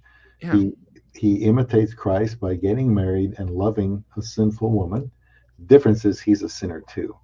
But we Mhm. have the Holy Spirit to help us, you know, accomplish or walk in God's will. And we need that. Ephesians 5 is all about walking in the Spirit. That's how you have a godly marriage, is you be filled continuously with the Holy Spirit. And we all need that. And when we are living in sin, we are not being filled with the Spirit. We're not walking in the Exactly. Spirit. But it's great to have somebody that you can make up with after disagreements and arguments, and just build that relationship. And And just keep building on it. we're Yeah. still building 9 years later almost. Yeah. Yeah, I like Paul I don't know if you know Paul Chappell, but Paul Chappell, he actually wrote a book, Are We There Yet? It's a marriage counseling book.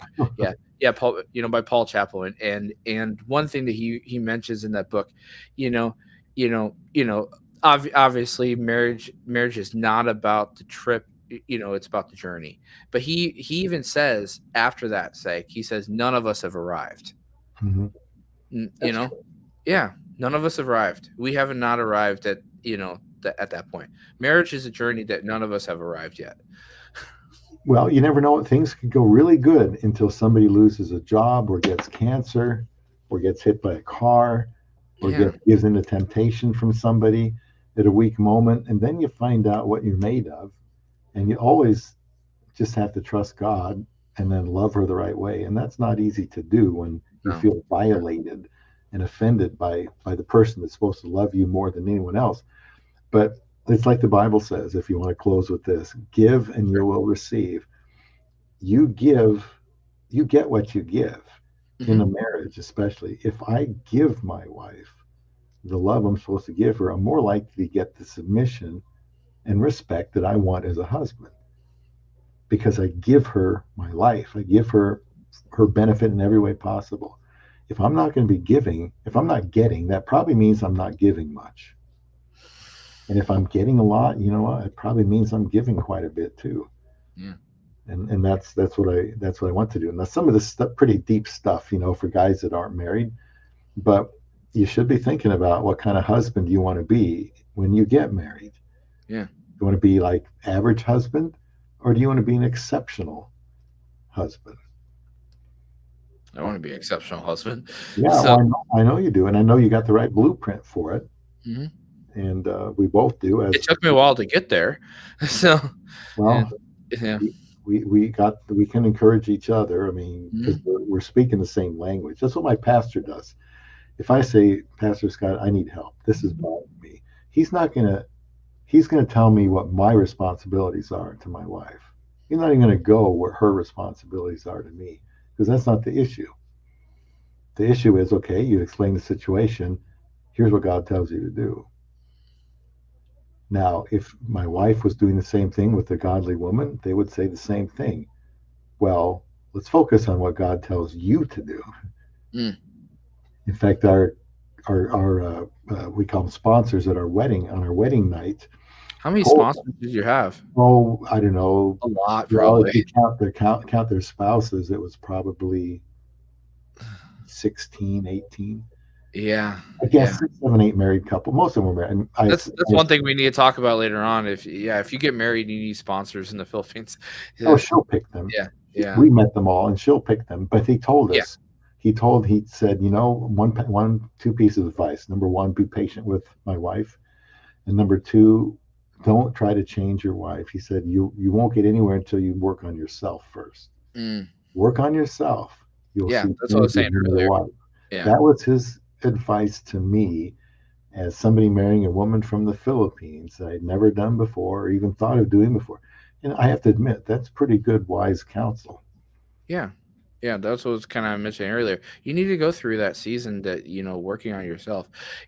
I don't know who said this, and yeah, we need to close probably. I don't know who said this, but women will find those who are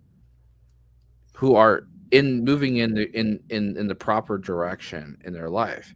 When you're finally working on yourself, women will finally, I mean, they'll come out of the woodwork and they want to walk with you in that, whatever your goals and your plans for your life. You know? They want someone that's humble. Yeah, yeah, yeah. On top of it, yeah, you need someone that's humble. But the fact is that, women are desired. They're naturally desired to guys that have a purpose. So when you finally have that purpose in your life and you're moving in that direction, it's finally there. But when you have no goals, no plans in your life, and you're just kind of floating in life, why would a woman even be desired to even hang out, be with you? You know, you That's know. so sobering statement. So yeah. So You have and to I be think excited about and something. and I think for us, especially as being Christians, and especially for us being, I guess, Westerners going abroad, I think that's like our purpose. Our purpose is to get married. We want to fulfill that goal that in our life. We want to fulfill that completion with Christ. We want to fill that union. So we already have that purpose. We're striving to we're striving to finally find someone who's willing to walk with us in that. So I'm sure glad I look to the west or to the east for my wife. West, east. Depends Yeah. where you start, what direction you're going. Whether they're looking for they're looking west and we're looking east. So yeah. The satisfying thing is, Paul, I took the initiative to go look for her. When Hmm. you go look for treasure, you spend a lot of time and money. You don't always work out. Doesn't even, you don't always find it, No, but you no. keep digging. You keep looking somewhere else, and you get better equipment, and you look harder, and you get better advice, and you keep looking, and you don't stop till you get that treasure. You I keep listening. kind A of lot of look for life treasures. like that. A lot of treasure. This is a good point, but a lot of treasure is found. I don't know if you ever this is I wouldn't a lot of treasure is found by rumors. By people that have been certain places. Well, it's not there. Obviously, that place is kind of already used up or something. People have already dug through that area. Well, obviously you probably don't want to go there. But the fact is that you hear these rumors of these places that people have discovered things or certain things. I don't Dave Ramsey's kind of said this too. People are always looking to get rich, and the great gold rush that everyone just flaunted over, to that whole area because somebody discovered gold in some river. But the fact is that, you you need to plant yourself somewhere, but you need to understand that you need to be flexible with what's going on in the world, especially finding a right kind of woman. I mean, honestly, there's a lot of women. There's a lot of gold in the Philippines right now. A lot of women that are golden. There's a lot of women that are not golden. So you got to find the golden ones. Is But it worth the making the nuggets. effort to go out there? That's what each man has to understand. We're just two guys that decided, yeah, it's worth the effort. I'm going to see how it goes. Hmm. And now we're both married, and Paul's wife hopefully will be here I'm at the hoping this end of year. this year. Yeah, hopefully by this year. Yeah. Yeah, on my USCIS it says 4 weeks. It says From, 4 weeks. Just for the first stage, only through USCIS, not MVC yet.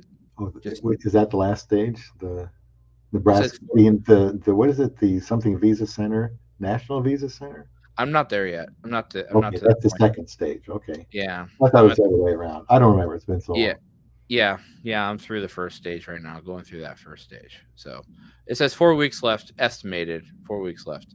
So Let's hope the second stage goes fast. I hope. supposedly, yeah, I'm hoping so. So, well, I hope you're pleased with how things went tonight. Mhm. Again, I'm glad happy for the people that came on. Let's debrief tomorrow.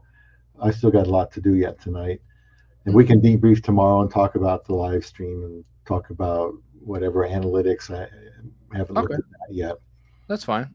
That's fine. Yeah, I'll yeah. If talk you about guys the just want next to get one. on, yeah, if you just want to get on a video call or something, talk about it tomorrow, or I'm also off Monday. I don't know what you're planning on Monday. What's your plans Monday? Well, Martin, it's Martin Luther King. over here. Yeah. Oh, that's right. I think my wife. Yeah, I have to ask her. I doubt they're off. We haven't had a holiday yet, other than New Year's Mm, at her job. Well, we did. She might be off. I don't know. It's hit and miss on this particular holiday. We okay. always worked on it when I was working. Um, well, I mean, I don't have any appointments or anything special other than the morning, so I'll be Okay. around in Maybe the we can maybe evening. we can debrief Monday. I got some things going on I can tomorrow. put it there. Then I won't bother you with it this weekend. That works. Yeah. Okay, so Paul, yeah, Yeah. Yeah. Schedule to talk about what's going on this, and then we can regroup and see about our next live or something if we want to. So yeah. It may not be 3 hours and 40 minutes in length, but it's let's take fine. a look at the analytics and see how that goes. And Yeah, we still got 4 watching, so thank you all. Thank you for watching. oh, I didn't know anybody was watching. No, I'm kidding. Yes, 4 still watching us, I can. but it's fine. It's fine. It's fine. We're I gonna wouldn't close say anyway. anything here. I wouldn't say with 500 people watching, or if No, my it's wife. good. It's good as long as we get 4 watching. That's more. It's more time for us. So that's 4 extra hours that we're 3 or 4 extra hours that we're getting for exposure. So it's good per eyes. It's Those good. 4 people, please consider subscribing to our Yeah. respective channels if you have not. So Yeah. we So I put appreciate it down in our tags here. So for Paul, it's Joanna and Paul all together. Joanna with one N. And then for Bob, it's Love Beyond the Sea. So, yeah. Yeah. Brandon, thank you for watching, and thank you for everybody else on the list there that chimed in tonight. Yeah. You all have a great night. All God right. bless. Well, you too.